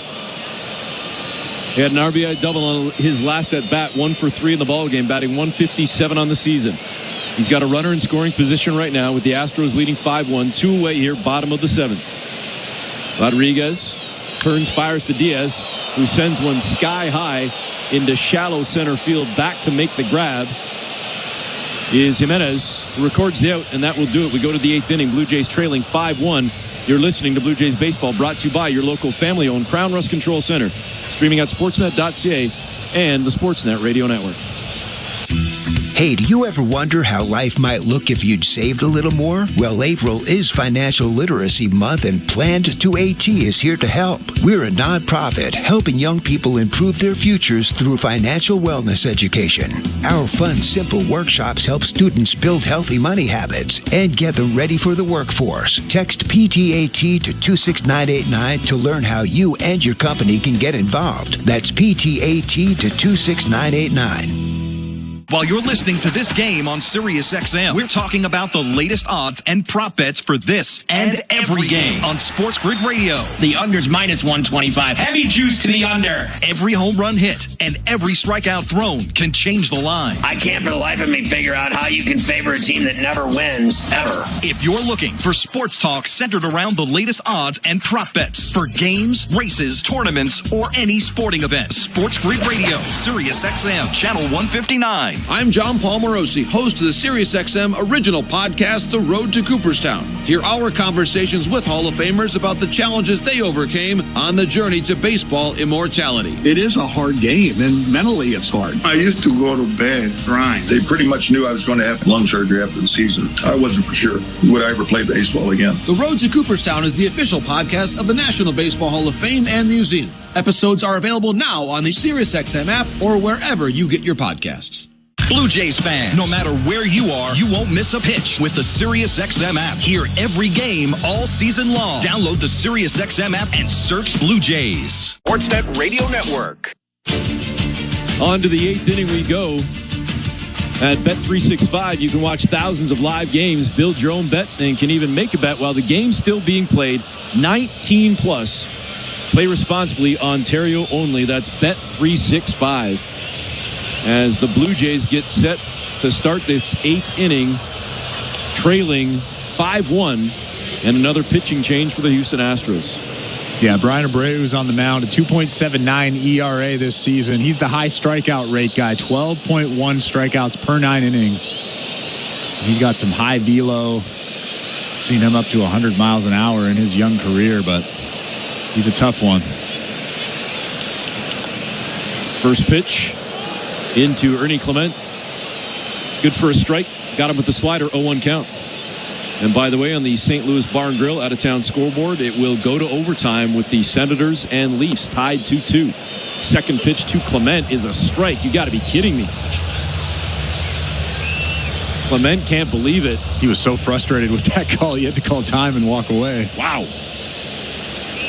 That wasn't even close. John Schneider's barking at DJ Rayburn too right now. So Clement now down 0-2. Swings at that pitch, sends it to third, but I think it actually went off his foot. It did, as he's down in a heap in the box and quickly gets back up now. He'll have a chance to dig back in on the 0-2 count. And Ernie Clement is one of those few guys in the league that doesn't really wear any protection at all. No shin guard, no foot guard, no elbow guard. The ball hit him right in the top of the foot. Houston leading 5-1.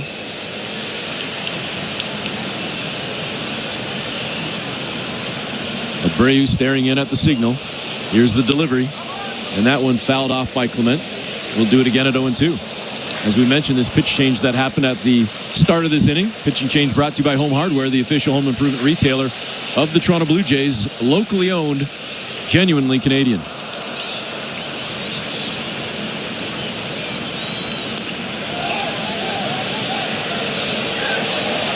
And Clement just got punched out on an 0-2 pitch. It was outside. Clement thought he held back, but they checked down at first, and they say, yes, indeed, he swung. He's done.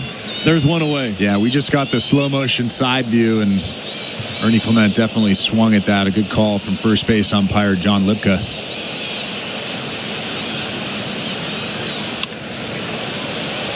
And first pitch swinging, Lucas fouls one down the left field side into the stands. 0-1 count.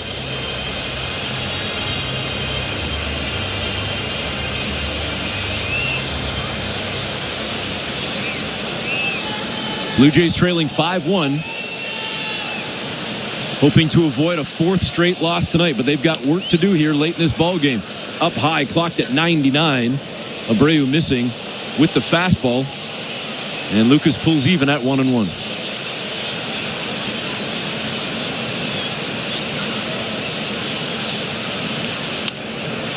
This one fouled off down the third base side into the stands. 1-2.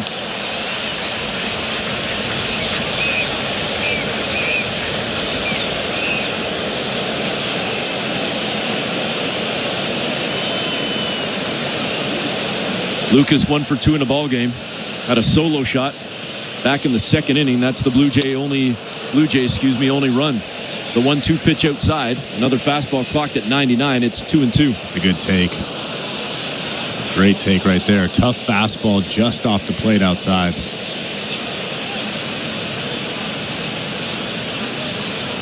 The 2-2 delivery, and Lucas chased after it inside. Swing and a miss. He strikes out. There's 2 away. Well, Brian Abreu is one of the Houston Astros top guys in that bullpen. You can see why.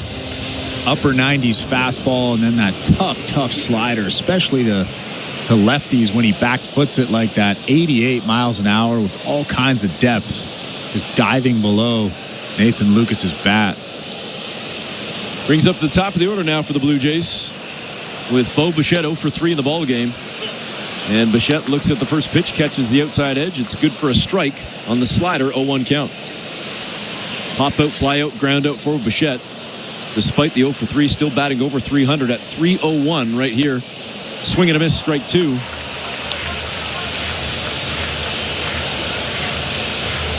As the crowd starts to buzz again, looking to get out of this top half of the inning unscathed. 5-1 Houston leading. Abreu looks in at the sign. Here comes the 0-2 pitch. And Bassitt sort of reaches out, slaps one to right, but it doesn't matter as charging in to make the snag is Cam Smith. And that will do it for the Jays in the 8th. We head to the bottom half of the inning, 5-1, Houston leading. You're listening to Blue Jays Baseball, brought to you by your local family-owned Crown Rust Control Center. Streaming at sportsnet.ca and on the Sportsnet Radio Network. Gary, do you ever wonder why we fly north every year? Obviously, it's because of Armstrong bird food. I thought it was because of the weather or migration or something. Oh, Steve, you need to spread those wings and open your eyes, partner. Truth is, it's the seeds, the nuts, the berries, the good stuff. Armstrong's got it all. So all this time, you've been chasing snacks? Bingo! You think I'd flap these wings thousands of miles for anything else? Armstrong, Canada's premier bird food. The reason birds fly north. Find Armstrong at Canadian Tire, Home Hardware, and other fine retailers. Or learn more at armstrongbirdfood.com. Knock all your summer projects out of the park with Home Hardware, the official home improvement retailer of the Toronto Blue Jays and your DIY partner in making your dream home a reality. From gardens to garages, back decks to front doors, refreshes and renos, we're here to help you cover all your bases and make every summer project a home run. Visit any of our 1,000+ Home Hardware and Building Center locations where we're proud to be locally owned and genuinely Canadian. This is the greatest talent show in the world. Tuesdays on City TV. This is my favorite act of all time. Canada's Got Talent is stacked with mind-blowing acts. Whoa. You are exceptional. Competing for the $1 million grand prize. Thanks to Rogers. We are looking at the future of a lot of Canadian stars. All new Canada's Got Talent. Tuesdays 8, 7 Central on City TV. Or stream it on City TV Plus. This is Toronto Blue Jays baseball. Coming in is Rodin. He dives and he made the catch. On Sportsnet 590 The Fan and the Sportsnet Radio Network. Bottom half of the 8th inning for the Astros as they lead 5-1. Mason Fluharty checking in for the Blue Jays. This pitching change brought to you by Home Hardware, the official home improvement retailer of the Toronto Blue Jays, locally owned, genuinely Canadian. The lefty Fluharty getting set for Myers. And the first pitch is in for a strike to Jake Myers, 0-1 count.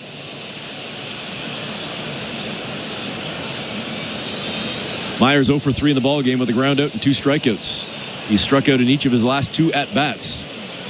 Fluharty would love to do the same right here. Second pitch, got the bottom part of the zone with the sweeper, 0-2. Mason Fluharty coming into the ball game with a 2.57 ERA, 8 ball games, 7 innings pitched, 6 strikeouts.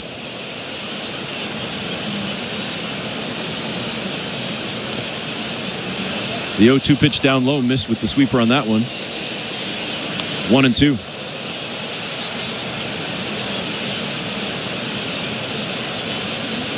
(10-2) the hits tonight in favor of the Houston Astros. 5-1 the score. Fluharty ahead in the count, 1-2. Here's the pitch. Swing and a miss. And sitting down for the 3rd straight time is Jake Myers. Strikeout for Fluharty, 1 away. Nice little backdoor cutter there. Pretty good pitch. Started off the plate. You can see Alejandro Kirk set up off the plate, and then it kind of cuts to the black. Jake Myers again swinging and missing. So Fluharty, the lefty, now will deal to the youngster Cam Smith. 0 for 2 in the ballgame. Couple of groundouts to third. Walked in his last at bat. Fluharty misfired on that first one. A sweeper way outside. 1-0 count. Eric Smith and Chris LaRue from the Timber Mart broadcast booth in the 8th inning. Nasty looking action on that one. 1-1. That sweeper started way outside and then came back in a hurry and caught the outside edge. Yeah, I think he's kind of growing over the last 4 or 5 outings. He's pitching differently. He's pitching backwards now. That pitch right there is probably not a pitch he would have thrown earlier on in the season. Comes back with the cutter, a little bit too high. 2-1. Jose Altuve waiting on deck. Houston up by 4, bottom of the 8th, 1 out. Fluharty with the pitch, and that one caught the upper part of the zone on a sweeper, clocked at 80. Even in the count now, 2-2. Kind of painting those edges right now. Cam Smith didn't like that call.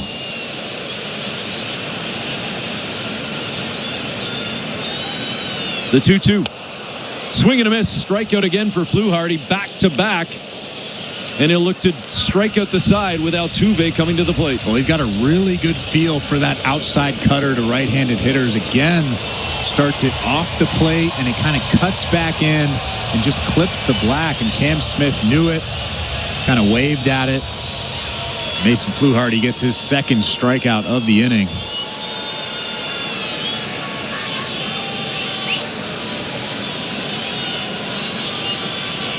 First pitch to Altuve.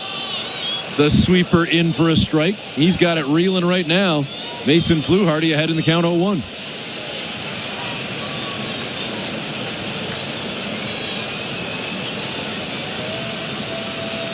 The 0-1 pitch. In for a strike. It's 0-2. He's looking pretty good right now. Pretty confident out there. What do you think he throws right here? I'm going to say you have to remember it's Jose Altuve. A cutter up high. He's going high. To your point, it probably doesn't matter. But I'm going to say cutter up high. And you were correct. Blind squirrel. Even a broken clock is right twice a day. Yes, sir. Now I'm coming back with the sweeper again. I'm pressing my luck here. Yeah. Altuve fouled off that high cutter. Still down on the count, 0-2. Fluharty takes the deep breath. And it wasn't the sweeper. He came back with the cutter, painted the outside edge. And Altuve caught looking with the strikeout as Fluharty strikes out the side and sends us to the 9th inning. But the Jays need to get the bats rolling, trailing 5-1. You're listening to Blue Jays Baseball, brought to you by your local family-owned Crown Rust Control Center, streaming at sportsnet.ca and the Sportsnet Radio Network. Here's what's happening on Sirius XM Sports. Will the Los Angeles Lakers recover from their playoff Game 1 defeat to the Minnesota Timberwolves? Find out at 10 p.m. Eastern on Sirius XM NBA Radio, which has the play-by-play. It's preceded by the Oklahoma City Thunder hosting the Memphis Grizzlies. NBA Radio, Sirius XM Channel 86, and the Sirius XM app. Sirius XM Sports. Wherever you are, your team plays here.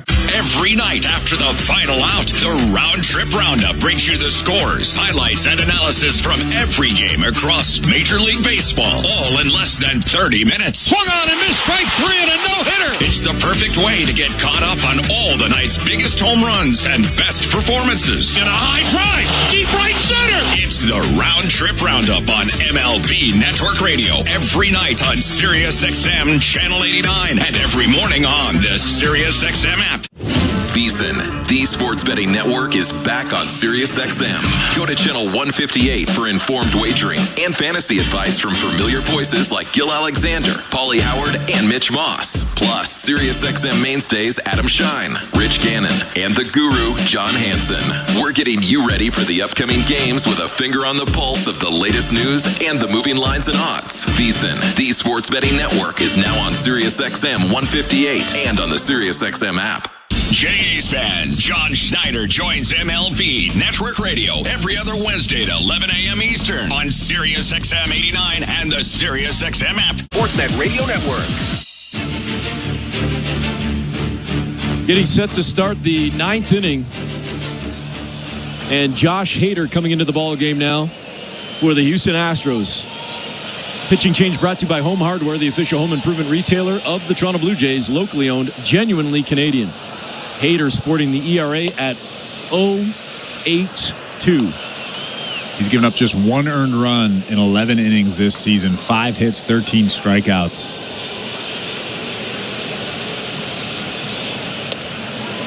The 1-0 pitch inside to Guerrero. It's 2-0.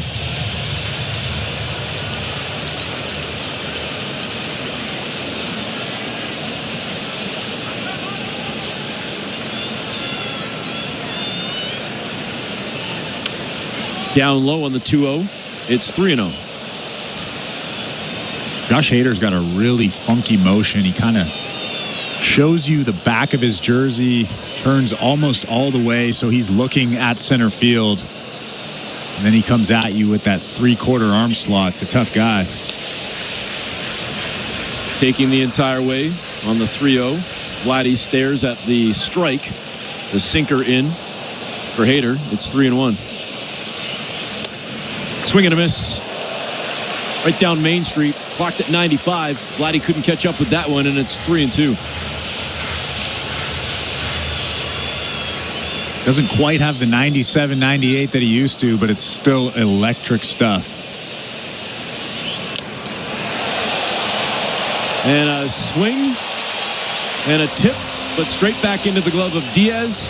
Guerrero strikes out to start the ninth. There's one away. And because Josh Hader hides the baseball so well, that 93, 95 miles an hour that he's coming at you with right now probably seems a lot more like 98, 99, just because you can't pick it up until the last second, and Vladimir Guerrero Jr. gets blown away by that fastball right down the middle.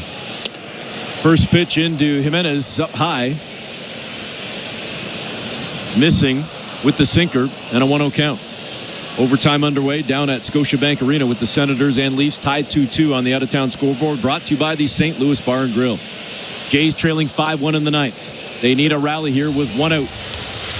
The 1-0 pitch in for a strike on a sinker. It's 1-1. You believe Josh Hader was a 19th round pick? No. That is incredible. And Jimenez sends one into right field. Kaz McCormick running over, but he's not going to get to it. It's into the stands on a long foul ball for Andres Jimenez. One of the most dominant relievers of the last 7 or 8 years or so was drafted in the 19th round. I always find that interesting. Is that more on the player or on the scouting department? I mean, there's rare times when a guy is for sure going to college and you have to swing and a miss. Jimenez sits down. There's 2 away. And teams shy away from that guy because they don't think they can sign him. I don't know the situation with Josh Hader being drafted in the 19th round, but that is really, really low, especially for a left-handed pitcher, a good body like him, a guy that obviously has a lot of upside, but what a find that guy is. We are in the Timber Mart broadcast booth, and we are down to the final out.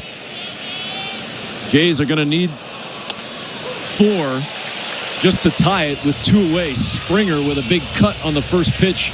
Couldn't catch up to that sinker, clocked at 95. 0-1 count.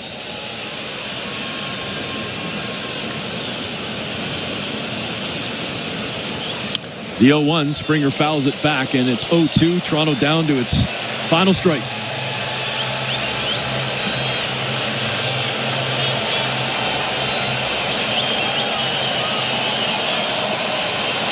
Crowd starting to buzz. Looking to end it right here. Houston looking for its 2nd straight victory over the Jays to start the series. Toronto staring down the barrel of 4 straight losses. The 0-2 pitch.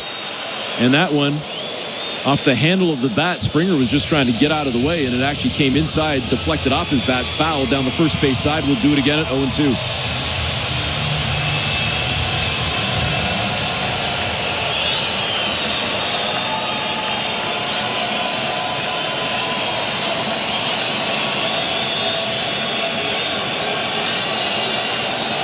The 0-2 pitch from Hader.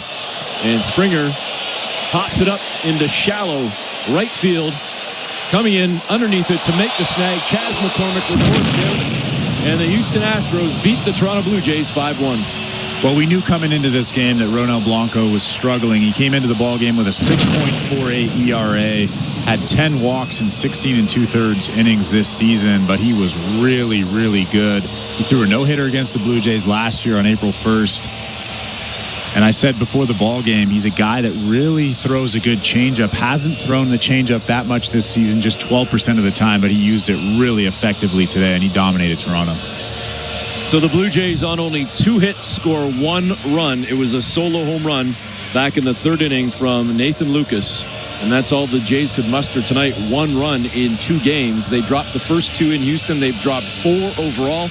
We'll come back with some final thoughts and then get you set for post-game coverage. As again, the Astros beat the Blue Jays 5-1 on Toronto Blue Jays baseball. Brought to you by your local family-owned Crown Rust Control Center. Streaming at sportsnet.ca and the Sportsnet Radio Network. At Crown Rust Control, protection runs deep because every Crown Rust Control Center is owned by a local family who cares beyond business. Your Crown Rust Control is 100% committed to their product, to you, to their community, which is your community. Protecting you and what matters to you is equally important as protecting your vehicle. Did you know spring's the best time of year to protect your vehicle from rust? For a special spring offer, find your local family-owned Crown Rust Control Center at crown.com. Prime Minister Stephen Harper. I led Canada through the global financial crisis. Today, we also face big challenges. The 2 men running to lead us both once worked for me, and my choice unequivocally is Pierre Poilievre. Only Pierre is putting forward an actual plan to make life affordable, make our streets safer, and put us in a strong position in dealing with the U.S. Only Pierre will bring change. Please join with me in voting Conservative. Authorized by the Chief Agent of the Conservative Party of Canada.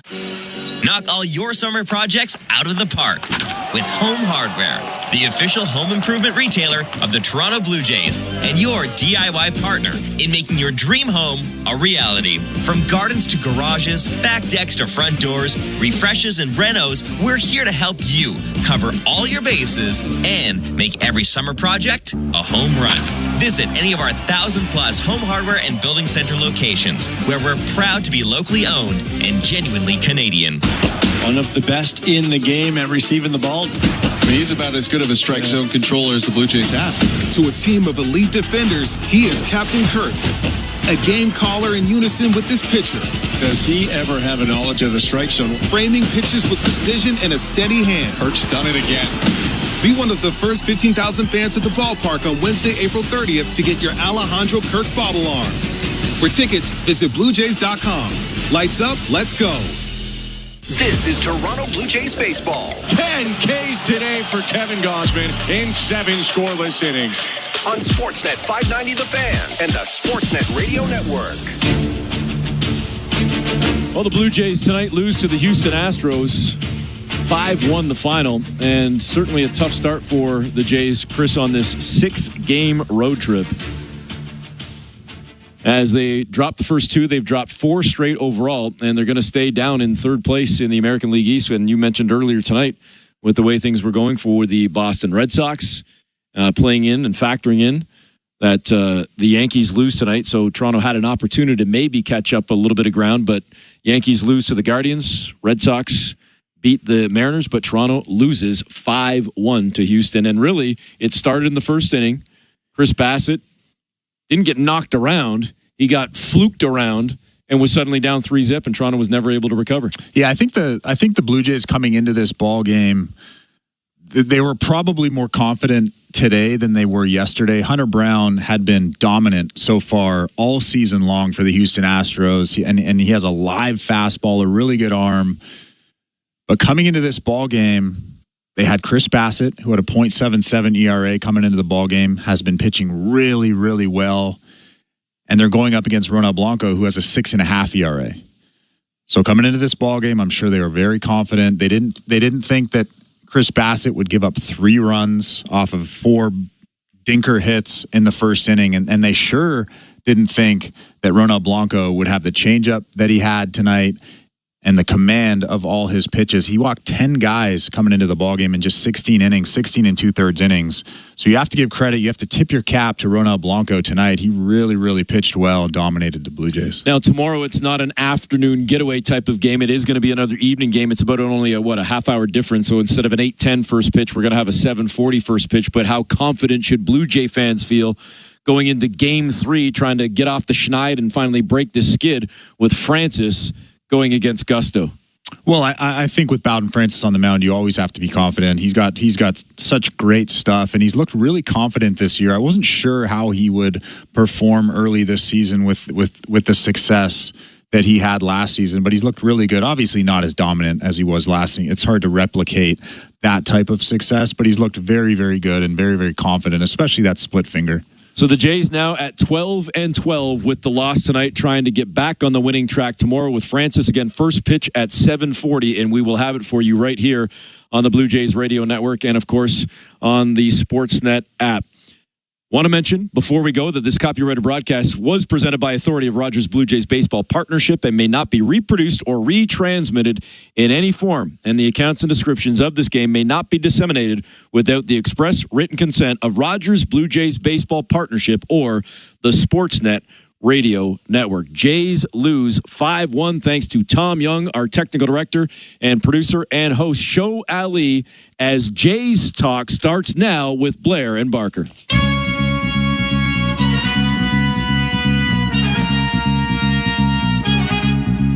All right, Kevin Barker. So I guess the question tonight is what's going to happen first? Leafs win the Stanley Cup or Vladdy hits another home run?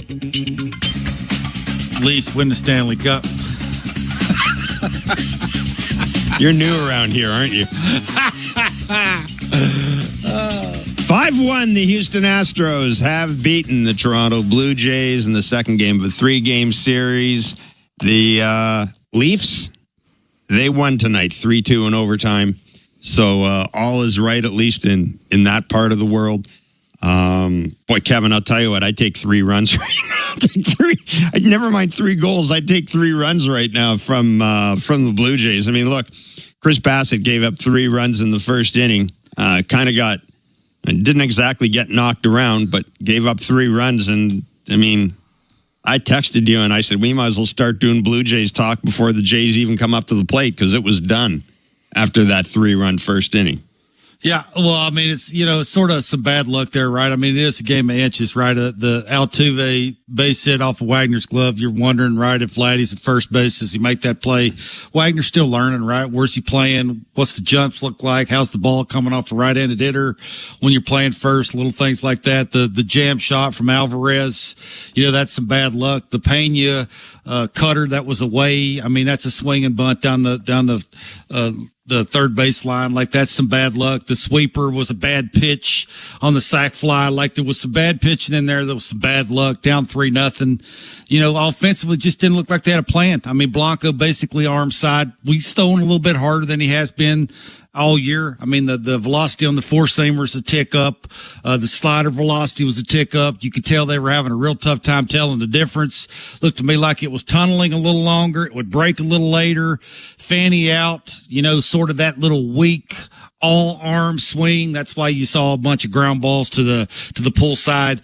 It just looked like early in counts didn't have a good plan, and the adjustments were non-existent. I mean, again, it is really amazing with all the technology that the Blue Jays have and how proud they are of it, that they can't make an in-game adjustment. I mean, we saw this all year last year. We're seeing it early this year.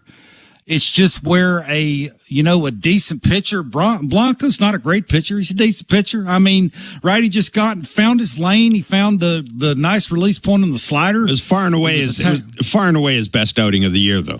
Which, well, I mean, is that him? Is that him or is that the Blue Jays? That's what I was going to say. I mean, that's probably,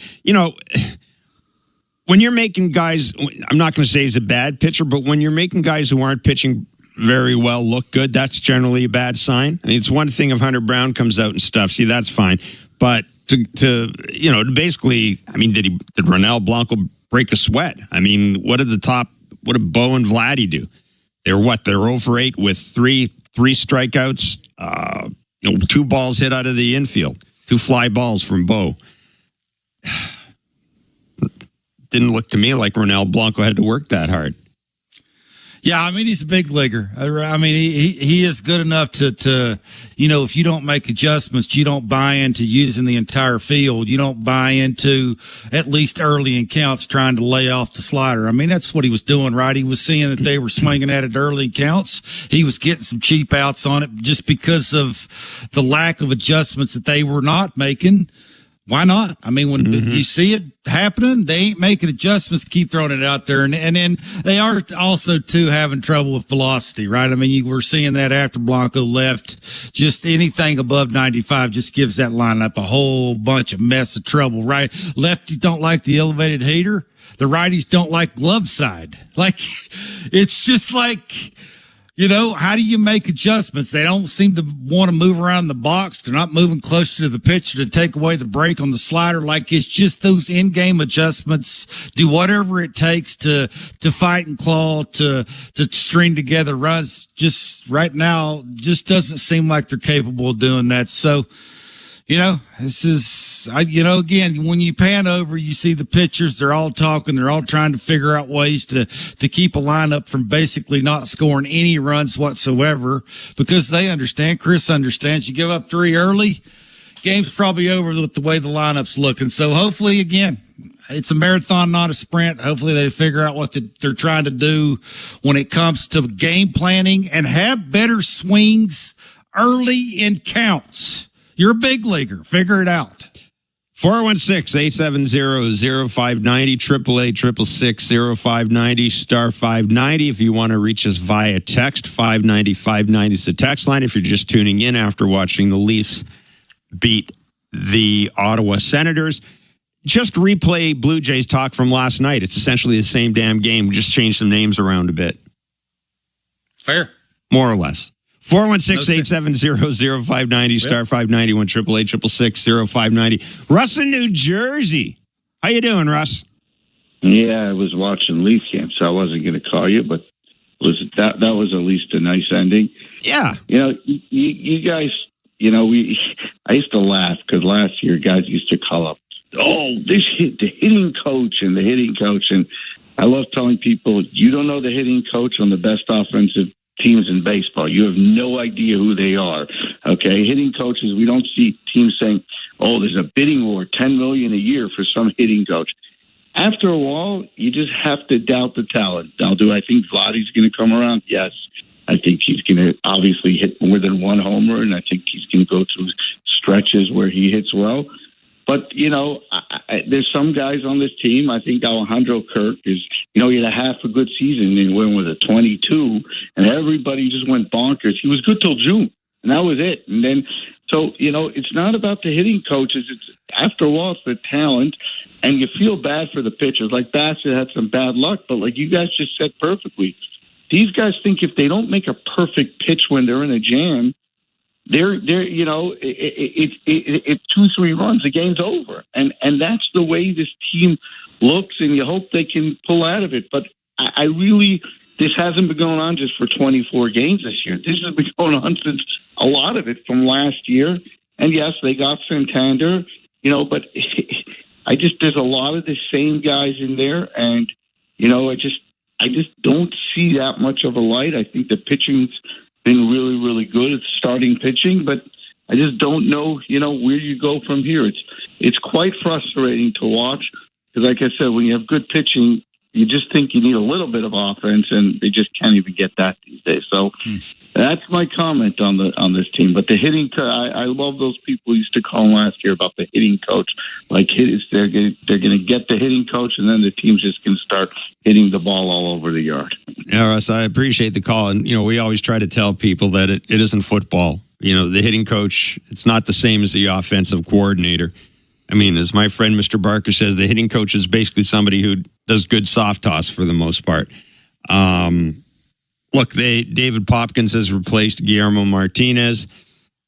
Everybody said in spring training they were impressed with David Popkins. We early in the season there was a lot of talk. Chris Bassitt talked about this as well, and I don't think he was just talking about the pitchers. I think he was talking about the hitters as well. But everybody seemed to be in the same page, and this was, of course, when they were winning games. But they've changed. Look, they've gone through hitting coach after hitting coach after hitting coach. They have Don Mattingly around too. At some point, it isn't the hitting coach. At some point, it is the players, and at some point, the focus has to. The focus has to go on the guys who are supplying the players. You know, it's Anthony Santander didn't play today. But look, hey, our show, other shows, we were all day. Sign Anthony Santander. Great. You're not, if you're not going to get Juan Soto, then absolutely sign Anthony Santander. So, you know, to criticize the front office for signing Anthony Santander is kind of silly. The Jimenez deal, he's a great defender. He's going to be around for a while. I don't know if he's going to hit, but quite frankly, they didn't give up a great deal to get him. I think he makes them better in the field. But other than that, Kev, I don't know where the power is going to come from. I just don't. It's got to come from Bassitt, Guerrero, and Santander. And so far, it hasn't. Yeah, for whatever reason, they got a lot of faith in the Springers, the Kirks. You know, I'm sure when Varsho gets back, they'll have a ton of faith in him to, sort of make up for whatever the big three's not doing. Yeah, but see, I don't agree with that. I don't ever recall John Schneider or Ross Atkins or anybody saying, if the big three don't produce, we still got a chance because we got George Springer and Alejandro. I think everybody's been pretty clear, including the manager, that for this team to win, those three guys at the top of the order have to come through. The rest is just the margins. The rest are just the margins. Well, it's funny that he say it all the time. It's 9 against 1. Why didn't he say it's 3 against 1? He says it all the time. He said it on our show. He said it out loud. It's 9 against 1. Yeah, that's like a cliche. I mean, everybody says it's 9 against 1. Well, no, they don't. Yeah, the they do. Yankees don't say that. No, they don't. Every manager says it's 9 against 1. It's a team game. Come on. Again, it's eyewash. It's not always going to obviously be the big three. I mean, we're seeing this 24 games in. It hasn't been them so far. And the games that they have been winning, it's taken the bottom of the lineup to do things, sort of turning it over, sack flies, stealing a base. And what have we said? That's not sustainable. It's not. No, we're starting to see that. That's the point, right? It's a lot of pressure to put on three dudes at the top of the lineup. But, again, this is why you're paying them a little bit of money. I know you don't like to hear that. So they can do things that the other guys can't do. And all you can do, I think, is cross your fingers. Hopefully they figure out how to hit a heater. It is, again, funny. Just the 2025, a organization that spent this amount of money has a lineup that has trouble with velocity. Funny, ain't it? It's weird. Well, it is. And it's weird. And that gets back to the point we've said about, you aren't going to win playing small ball. You just aren't. Tough. You aren't. And you know what? And you're definitely not going to win when you're playing small ball because everything else isn't working. Small ball is a strategy. Yeah, you can pull it off maybe once in a blue moon. There may be games where you can win like that, but you can't rely on it. And there's no team in baseball that relies on small ball. That's not the way the game is anymore. So, I always assume when the Jays win a game using quote unquote small ball, it's almost like it's an accident. You can't rely on it. And, we talked about this in Blair and Barker. I don't know what else John Schneider does here. We talked about the numbers today. The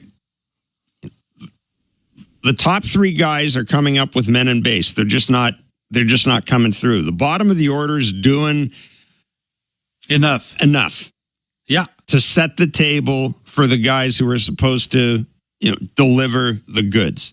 The bottom of the order is done on most games. Like tonight was not a good game, but on most nights you look at Wagner, Clement, Roden, and they're on base a couple of times a night, and they're in base and scoring position when Bo or Vladdy come up. And it's funny, we talk about Santander's lack of power, we talk about Vladdy's lack of power. Bo doesn't have a home run either. No. Now, it gets disguised a bit because he's got some doubles and because, until the past couple of games, he was getting some base hits. But, as much as I think Bo can win a batting title, I don't want him to win a batting title with 5 home runs. He's got to hit more home runs. He's got to have more power. Yeah, I just think the game plans have to get better. Like they got to simplify it enough to look right down the middle. You don't get it right down the middle until 2 strikes. I mean, if you notice, Jeff, you look at every at bat tonight, they were chasing a lot. They were getting themselves out a lot and early in counts. It's just you get me out once, fine. You're not going to do that again to me because I'm going to make an adjustment. I'm going to force you to do something else. Did they do that 1 through 9? They didn't. You're taking those kind of hacks. You got frontside pull.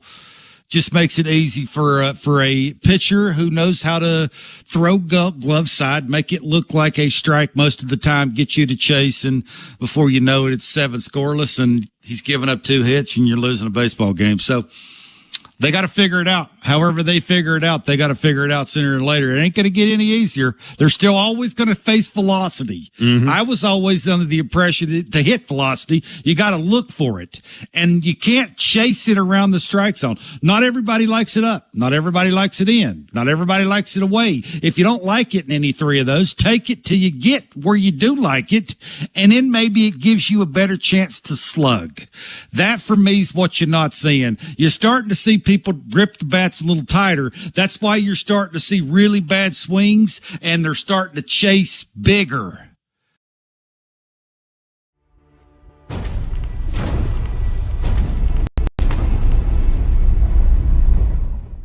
Hey, sports fans, thank you so much for hanging out with us here on Toronto Sports Insider during the Playoff Pulse. Our mission is simple, bringing sports fans together to hang out, cheer, and change the world one insider at a time, while supporting SickKids Hospital in Toronto every single game. Cheers, insiders and sports fans from around the world. The Playoff Pulse campaign on Toronto Sports Insider is uniting fans worldwide through the thrill of NHL and NBA playoffs. Every game, every fan, every moment counts. The link is pinned in the chat and in the description. Check out our campaign page. Donate if you can, or share it with friends. Holy Mackinac! Every click helps SickKids heal the future. Just by being here, you have already made an impact. Now, chat it up, keep it classy, and let's keep changing the world one insider at a time.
that side of the field. If he does that, I think he'll be fine. Let's hear from Chris Bassitt, who was the Jays starter tonight and gave up 3 runs in the first inning. And, well, at that point, as I said, it was time to switch over to the hockey game, to be honest. The offense going through what it's going through, do you feel that when you're on the mound? Does that add any weight? No. I mean, I understand the offensive numbers and things like that, but, I mean, if you look at the quality of pitchers that we have faced to start this year, it's pretty much a gauntlet every single time we face a team right now. It's just the schedule. I mean, we knew April was going to be really, really hard for us. Just keep grinding. Don't panic about these little stretches and things like that. It's just we all circled kind of April and was like, we have to come out of April in a good foot where we're there. It's just it'd be better to face some lower level pitchers rather than top guys over and over. Yeah, we'll see if the opponents will help the Jays out there. We'll see if they come through with that. That's Chris Bassitt talking about the state of the Blue Jays right now. And look, I mean, these guys, they know what's going on. They know what's going on the field. Jeff, doesn't everybody throw hard in baseball? Well, pretty much. I mean, that's what they're having issues with. They're having issues with fastballs above 95. Up until tonight, it wasn't that big of an issue. Glove side sliders from a righty until Blanco was throwing that tunneling thing, throwing a little harder. You could tell it was hard telling the difference. But up until tonight, they've done a decent job of, making some adjustments, hitting it where it's pitched, not chase that as much. They don't strike out a ton up until tonight. It's just a velocity kind of thing. I'm not sure how you're supposed to take that. Like, if you're a fan of the Blue Jays, listen to that. I mean, you're only good. Basically, they're saying they can't hit good pitching. That's basically what he just said. I mean, I guess I'm a giant fan of Bassitt's. I just don't know how you're supposed to take that. Like, that's. And I would suggest that Ronel Blanco is not. I mean, he's fine. Ronel Blanco is. You've got Ronel Blanco in the Blue Jays rotation. You do.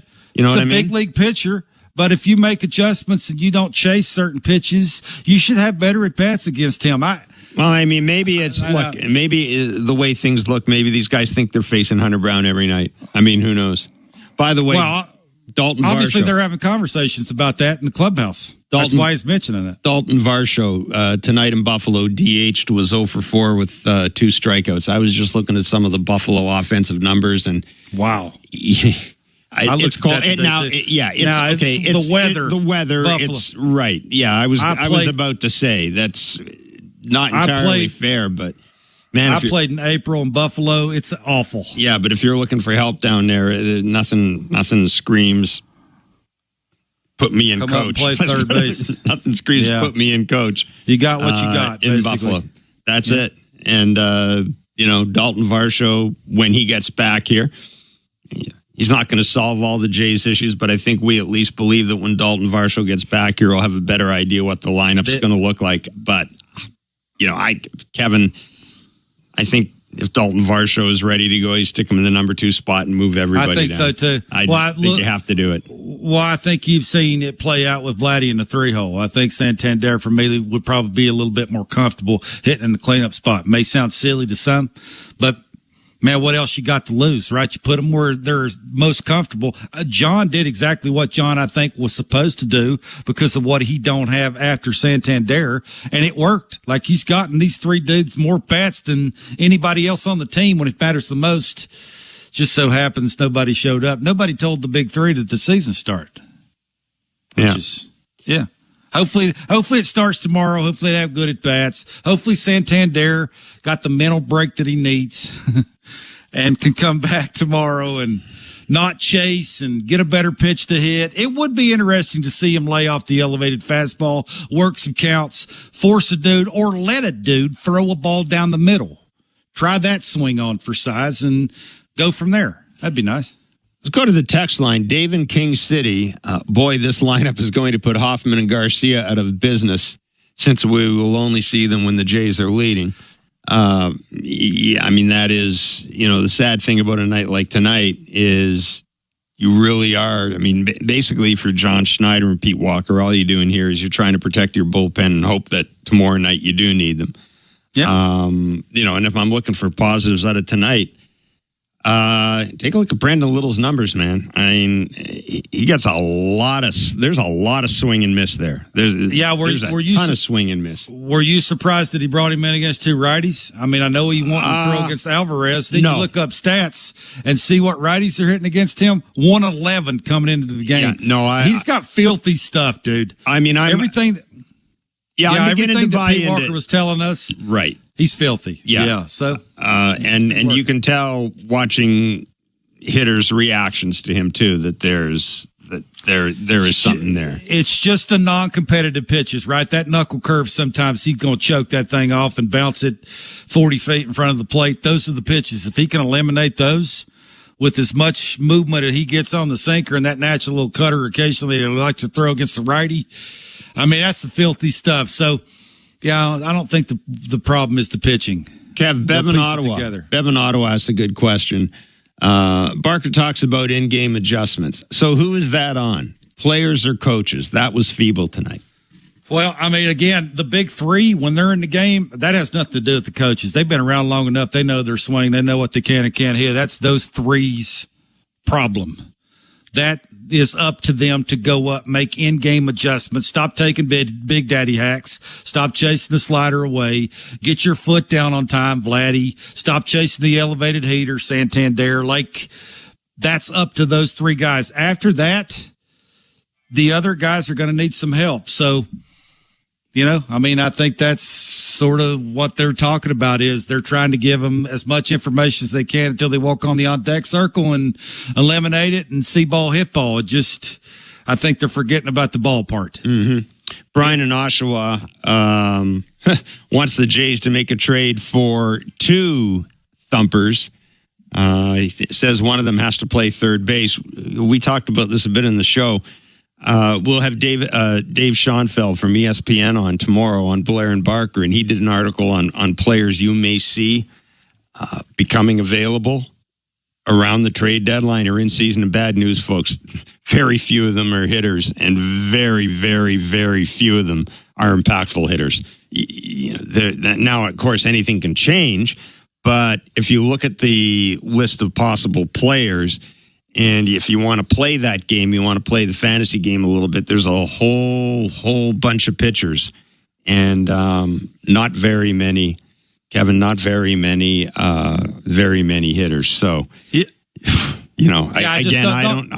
don't think, absent making a deal where you are trading somebody like Bo and something else to get somebody else, get another young hitter in here. I mean, those are the only deals you're going to be able to make. And to me, Nolan Arenado would he be an improvement? Yeah, but to a certain degree. I just think we're at a point now with the Blue Jays where, as we've said all along, I mean, they need a significant hitter. I don't think they need a reclamation project. I don't think they need a guy who's a year away from free agency and is 36 years old, Kevin. I think they need another core piece for this year and for next year and the year after that.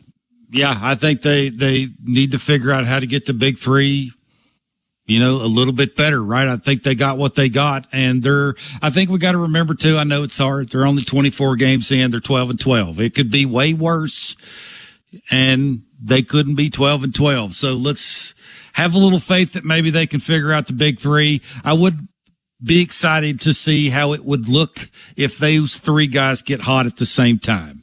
How would their team, how would their lineup, how would their bullpen, how would their rotation look with those three sort of doing and working all in unison and doing special things together?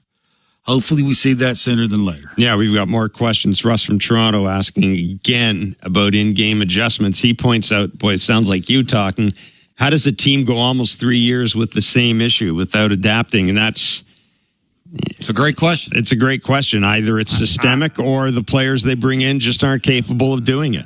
Yeah, I think to Russ's point when he called earlier, yeah, I've been saying this too last year a little bit. It's about talent. Like you gotta, the hitting coach and the khakis can't walk up there with you and tell you what's coming. Like they can give you information, they can give you certain counts, they can give you tendencies, they can give you locations. I'm sure they're on point with all of those things, right? They're hooking everything up to computers. They know exactly when and where and how.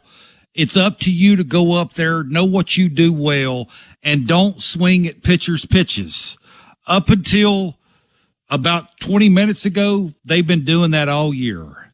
How do they correct it? I mean, you got to go home occasionally, look yourself in the mirror, and say, we can't blame anybody else anymore. We got to blame the person that we're looking at in the mirror.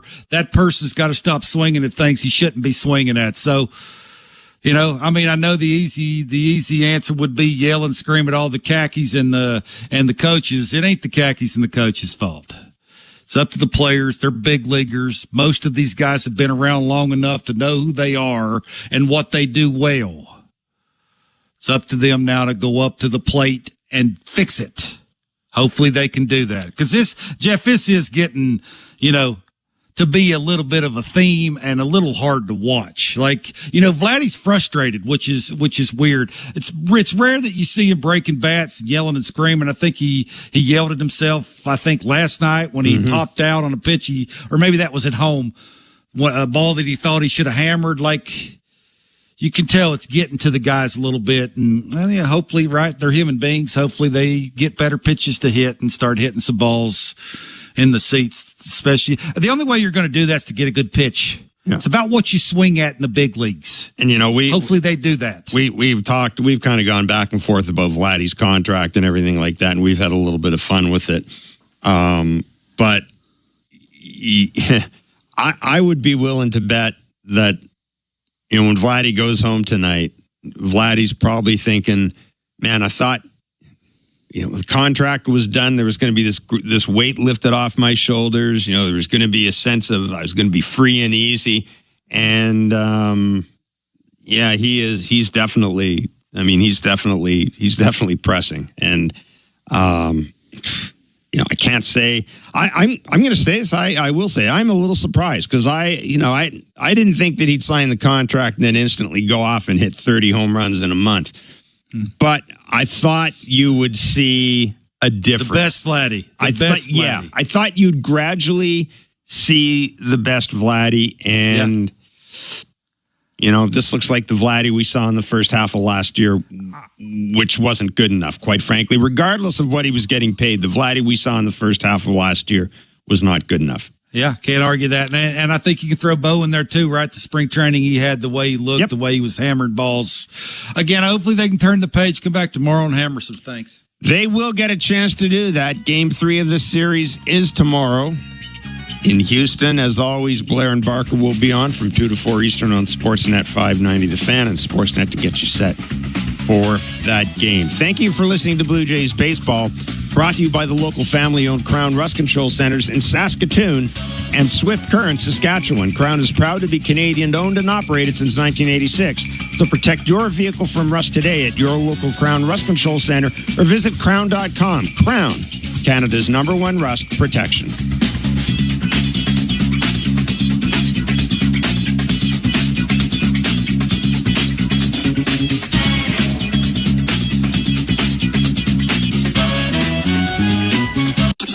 Major League Play-by-Play is now on SiriusXM Radio and online with the SiriusXM app. Why do I love calling this game? Calling this game. Why do I love calling this game?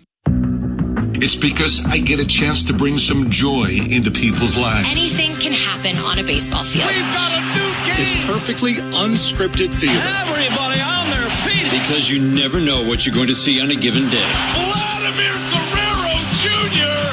just walked it off. There's just something about baseball on the radio. Something about the way wood hits leather. A swing and a drive to deep left center. The way leather hits dirt. And he made the play. Oh, my. The way a deep fly ball sounds like it's about to change history. High fly ball to center field. It's hit pretty well toward the wall. Until the cleats hit the grass, hit the crushed brick, and then nothing but sky and a silent crowd. That ball's high. Until leather hits leather and 40,000 fans lose their collective minds. In a perfect symphony of chaos. He jumped up on top of the wall, balanced himself, and caught it. The way nothing triumphs a perfectly honest call. I don't believe what I just saw. And the way the right voice can make a moment live forever. Touch 'em all, Joe. You'll never hit a bigger home run in your life.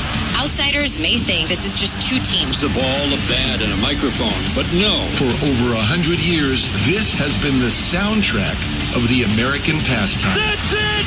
It's a World Series win for LA! The soundtrack of summer. This is Major League Baseball on the radio right now on Sirius XM. All rise. Coming in 5. Get ready to play. 4. Get up! Get up! 3. Can you believe it? Put your seatbelt on. Wow. Talk about the game and all the stories on MLB Network Radio, Sirius XM Channel 89, and online with the Sirius XM app. 88 brings you expert analysis from former players, coaches, and executives, plus reaction to all the latest news on the only 24/7 station dedicated to the National Football League. The Pirates' Paul Skeens had a magnificent first season in MLB, and now on SiriusXM MLB Network Radio, host Jim Duquette was on to talk about how we should be ready for his second year. Sandy Alcantara, the former Cy Young Award winner, coming back after missing last year with Tommy John surgery. Tarek Skubal and Blake Snell squaring off in L.A. late this afternoon on the East Coast, and that's 3 Cy Young awards between the two of them. That's the second. That's like the undercard, right? Is like Skeens, Alcantara, and then Skubal Snell almost feels like the undercard, which is weird to say, seeing as they have 3 times as many awards as that duo. I don't know. Like I feel like we brought up Skubal Snell the other day, and that's kind of the first conversation we'd had about it, but like I've known for a long time that it was going to be Skeens Alcantara. That seems to be the one that I think everybody's most, is it fair to say, curious about? I mean, yeah, I think obviously because Skeens wasn't on the scene last year on opening day, like all right, what's a full season of Skeens look like? How does Sandy Alcantara look? You know, a full year off of pitching, coming back from the injury. He's going to be a high trade candidate or target if he can pitch healthy through the first part of the season. I mean, I think that's pretty cool. I think you named all 4 of those guys. I want to look and say, all right, what is the over under of number of 100-mile-an-hour fastballs combined? Take those 4 starters, go 100 miles per hour fastballs. How many?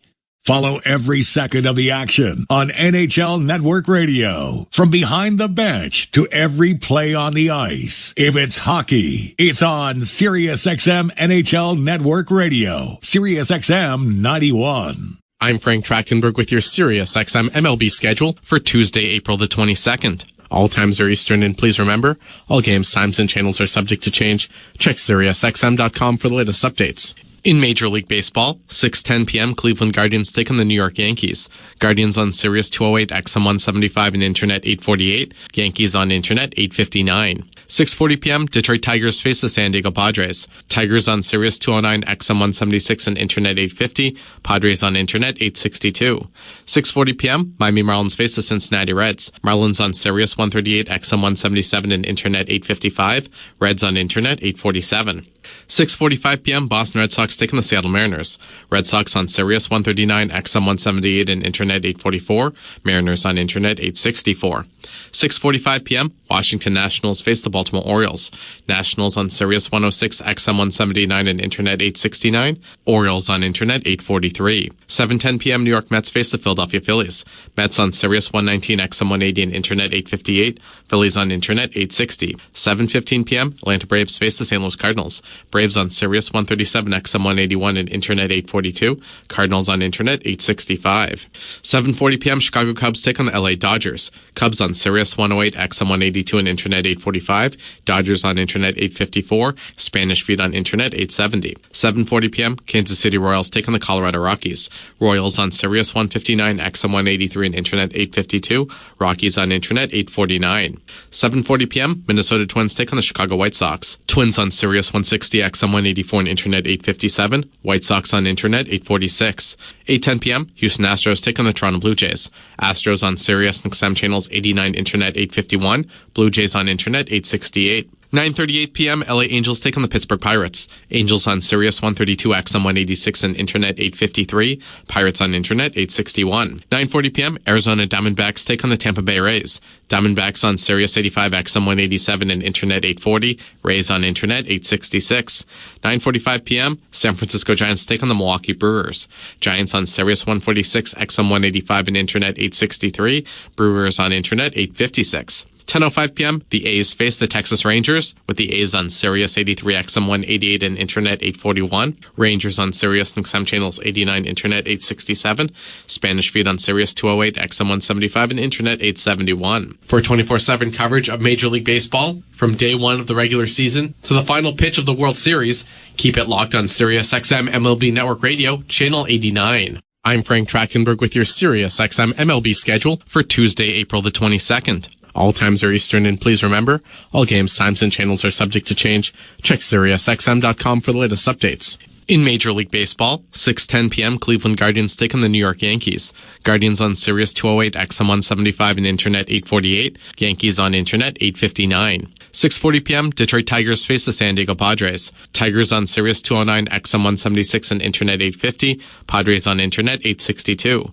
6:40 p.m., Miami Marlins face the Cincinnati Reds. Marlins on Sirius 138, XM 177, and Internet 855. Reds on Internet 847.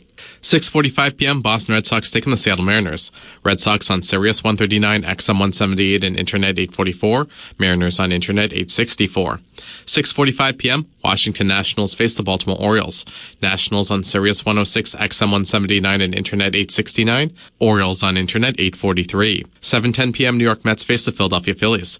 Mets on Sirius 119, XM 180, and Internet 858. Phillies on Internet 860. 7:15 p.m., Atlanta Braves face the St. Louis Cardinals. Braves on Sirius 137, XM 181, and Internet 842. Cardinals on Internet 865. Hear it all on demand. Your favorite shows, your favorite games. Don't miss a second of your favorite SiriusXM programming on demand with the SiriusXM app. Download it now for free. Should the Toronto Blue Jays move George Springer back to the top of the lineup? Well, on the leadoff spot on SiriusXM MLB Network Radio on Channel 89, Eduardo Perez thinks so. You sort of have to think about it. Yes, I understand Toronto Blue Jay fans are saying, look, it didn't work last year, probably didn't work the year before. But George Springer's in a better place. He looks healthy. He looks really good with his feet. I would love to see that on base and the power from George Springer in the one spot, and then just trickle everybody down. Go Bassitt 2. Then you go Vladdy 3. Then you can then put Santander in the 4th spot with Jimenez in the 5. If you do that, I think now it creates an opportunity. And this comes from me having been in Boston this past weekend. We saw Alex Cora, who is one of the few managers that implements and uses the hit and run. I know, I get it. In today's game, we don't see a lot of that. But what we do see is projected defensive placement. And if you put Bassitt in the 2 spot with George in the 1, now you could start making guys move a little bit because Bassitt handles the bat well. He uses line to line well. Force him then to move the defense around a little bit, and now you start playing with the arrangement and you keep guys off balance. So I'm interested to see what happens moving forward with the Blue Jays if they do decide to go that route. The PGA Tour comes to life on SiriusXM. It's your destination for everything on the tour. Hear live hole-by-hole coverage and expert analysis. PGA Tour Radio, SiriusXM 92. I'm Frank Trachtenberg with your SiriusXM MLB schedule for Tuesday, April the 22nd. All times are Eastern, and please remember, all games, times, and channels are subject to change. Check SiriusXM.com for the latest updates. In Major League Baseball, 6:10 p.m., Cleveland Guardians take on the New York Yankees. Guardians on Sirius 208, XM 175, and Internet 848. Yankees on Internet 859. 6:40 p.m., Detroit Tigers face the San Diego Padres. Tigers on Sirius 209, XM 176, and Internet 850. Padres on Internet 862. 6:40 p.m., Miami Marlins face the Cincinnati Reds. Marlins on Sirius 138, XM 177, and Internet 855. Reds on Internet 847. 6:45 p.m., Boston Red Sox take on the Seattle Mariners. Red Sox on Sirius 139, XM 178, and Internet 844. Mariners on Internet 864. 6:45 p.m., Washington Nationals face the Baltimore Orioles. Nationals on Sirius 106, XM 179 and Internet 869. Orioles on Internet 843. 7:10 p.m. New York Mets face the Philadelphia Phillies. Mets on Sirius 119, XM 180 and Internet 858. Phillies on Internet 860. 7:15 p.m. Atlanta Braves face the St. Louis Cardinals. Braves on Sirius 137, XM 181 and Internet 842. Cardinals on Internet 865. 7:40 p.m. Chicago Cubs take on the LA Dodgers. Cubs on Sirius 108, XM 182 and Internet 845. Dodgers on Internet 854. Spanish feed on Internet 870. 7:40 p.m. Kansas City Royals take on the Colorado Rockies. Royals on Sirius 159, XM 183 and Internet 852. Rockies on Internet 849.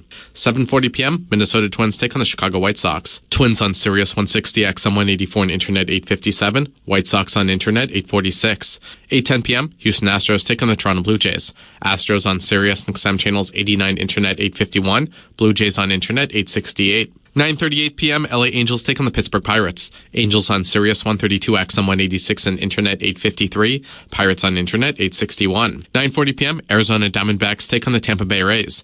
Diamondbacks on Sirius 85, XM 187 and Internet 840. Rays on Internet 866. 9:45 p.m. San Francisco Giants take on the Milwaukee Brewers. Giants on Sirius 146, XM 185 and Internet 863. Brewers on Internet 856. 10:05 p.m., the A's face the Texas Rangers, with the A's on Sirius 83, XM 188 and Internet 841. Rangers on Sirius and XM channels 89, Internet 867. Spanish feed on Sirius 208, XM 175 and Internet 871. For 24/7 coverage of Major League Baseball, from day one of the regular season to the final pitch of the World Series, keep it locked on Sirius XM MLB Network.